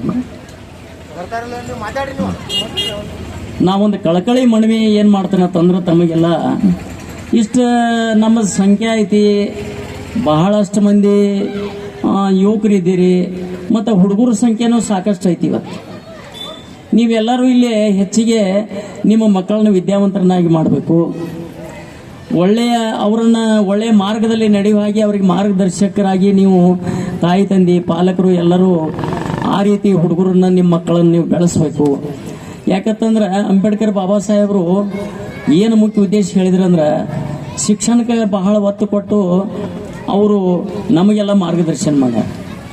ಸರ್ ಹೇಳಿದರು, ಅಂಬೇಡ್ಕರ್ ಬಾಬಾ ಸಾಹೇಬ್ರವರ ಪುಸ್ತಕಗಳನ್ನು ಎಷ್ಟು ಮಂದಿ ನಾವು ಓದ್ತೀವಿ, ನಮ್ಮ ಆತ್ಮಾವಲೋಕನೆಯನ್ನು ಮಾಡ್ಕೋಬೇಕು. ನಾವು ಎಷ್ಟು ಮಂದಿ ಮನ್ಯಾಗ ನಾವು ಅಂಬೇಡ್ಕರ್ ಬಾಬಾ ಸಾಹೇಬ್ರವ್ರ ಫೋಟೋ ಮತ್ತು ಹೆಚ್ಚು ಫೋಟೋನೂ ಇಲ್ಲ ಮತ್ತು ಪುಸ್ತಕಗಳಿಲ್ಲ. ನೀವು ಯಾವ ಗ್ರಂಥಗಳನ್ನು ಓದಬೇಡ್ರಿ, ಒಂದು ಸಂವಿಧಾನ ಅಂಬೇಡ್ಕರ್ ಬಾಬಾ ಸಾಹೇಬ್ರವರು ಬರೆದದ್ದು ಸಂವಿಧಾನ ಬುಕ್ಕ ಒಂದು ಸಿಗ್ತೈತಿ, ಅದನ್ನು ಓದ್ರಿ. ಅಂಬೇಡ್ಕರ್ ಬಾಬಾ ಸಾಹೇಬ್ರವರು ಬರೆದಿರ್ತಕ್ಕಂಥ ಸಂಪುಟಗಳು ಭಾಳ ಅದಾವೆ, 22 ಸಂಪುಟಗಳದಾವೆ.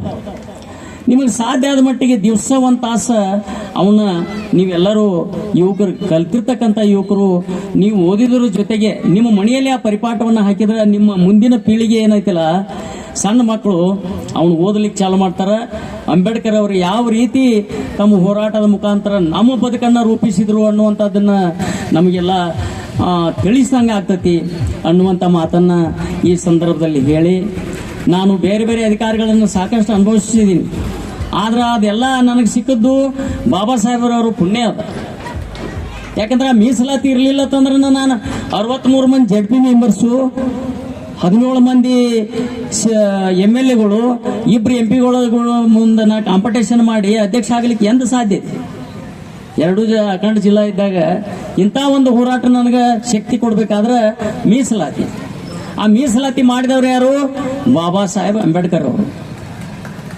ನಾವೊಬ್ಬ ಗ್ರಾಮ ಪಂಚಾಯತಿ ಸೊಸೈಟಿ ಹಿಡ್ಕೊಂಡು 2 ಸಲ ZP ಮೆಂಬರ್ ಆಗಿ ಒಮ್ಮೊಮ್ಮೆ ಅಧ್ಯಕ್ಷ ಆಗಿ ರಾಜ್ಯ ಜನತಾದಳದ ಉಪಾಧ್ಯಕ್ಷ ಆಗಬೇಕಾದ್ರೆ ಆ ಅಂಬೇಡ್ಕರ್ ಬಾಬಾ ಸಾಹೇಬರವರ ಆಶೀರ್ವಾದದಿಂದನೇ ನಾನು ಇಂಥ ಮಟ್ಟಕ್ಕೆ ಹೋಗಿ ಬರಲಿಕ್ಕೆ ಸಾಧ್ಯ ಆಗೈತಿ. ಅದಕ್ಕೆ ಮನುಷ್ಯನಿಂದ ಸಾಧನೆ ಬೇಕು. ಬರೀ ನಾವು ಇವತ್ತು ಈ ಅಂಬೇಡ್ಕರ್ ಅವರ ಜಯಂತಿ ಮಾಡಿ ಬಿಡುವುದಲ್ಲ.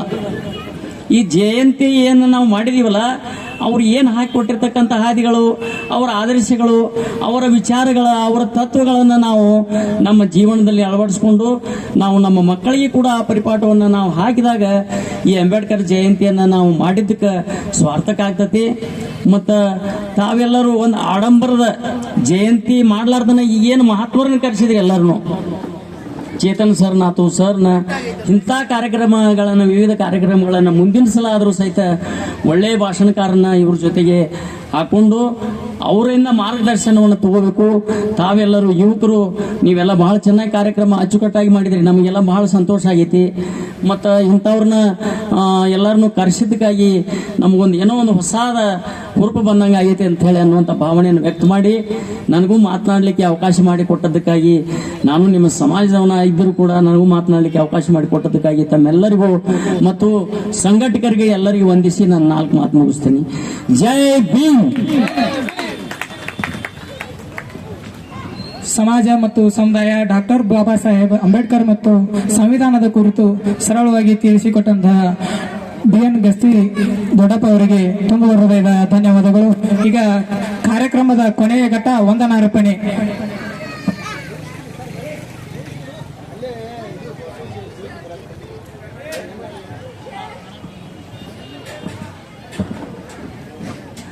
ವೇದಿಕೆ ಮೇಲೆ ಆಸೀನರಾಗಿರುವ ಮತ್ತು ಇವತ್ತು ಸೇರಿರ್ತಕ್ಕಂಥ ಎಲ್ಲರೂ ಬಸವ ಜ್ಯೋತಿ ಅಂತ ಹೇಳಿ ಒಂದು ರಥ ಬರ್ತಾ ಇದೆ. ವಿಶ್ವಗುರು ಸಮಾನತೆಯನ್ನು ಸಾರಿರ್ತಕ್ಕಂತಹ ಆ ವ್ಯಕ್ತಿ ಅವರು ಕೂಡ ಒಬ್ಬರಾಗಿದ್ದರು. ಅಂತಹ ವ್ಯಕ್ತಿಯ ಒಂದು ಜೀವನ ಚರಿತ್ರೆಯ ಸಂಬಂಧಪಟ್ಟಂಗೆ ರಥ ಬರ್ತಾ ಇದೆ. ತಾವೆಲ್ಲರೂ ಆ ಕಾರ್ಯಕ್ರಮದಲ್ಲಿ ಭಾಗವಹಿಸಬೇಕು ಅವರಲ್ಲಿ ವಿನಂತಿ ಮಾಡ್ಕೋತೀನಿ. ಮೊದಲಿಗೆ ವಂದನಾರ್ಪಣೆಯನ್ನು ನಮ್ಮ ಗೆಳೆಯರು ನಡೆಸಿಕೊಡ್ಬೇಕು ಅಂತ ವಿನಂತಿ ಮಾಡ್ತೀನಿ.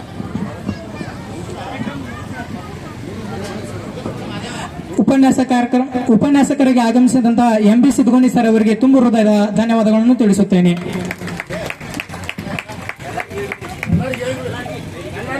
ಸರ್ ಅವರೂರನ್ನದೇ ಕಾರ್ಯಕ್ರಮದಲ್ಲಿ ಭಾಗವಹಿಸಿ ಅತ್ಯಂತ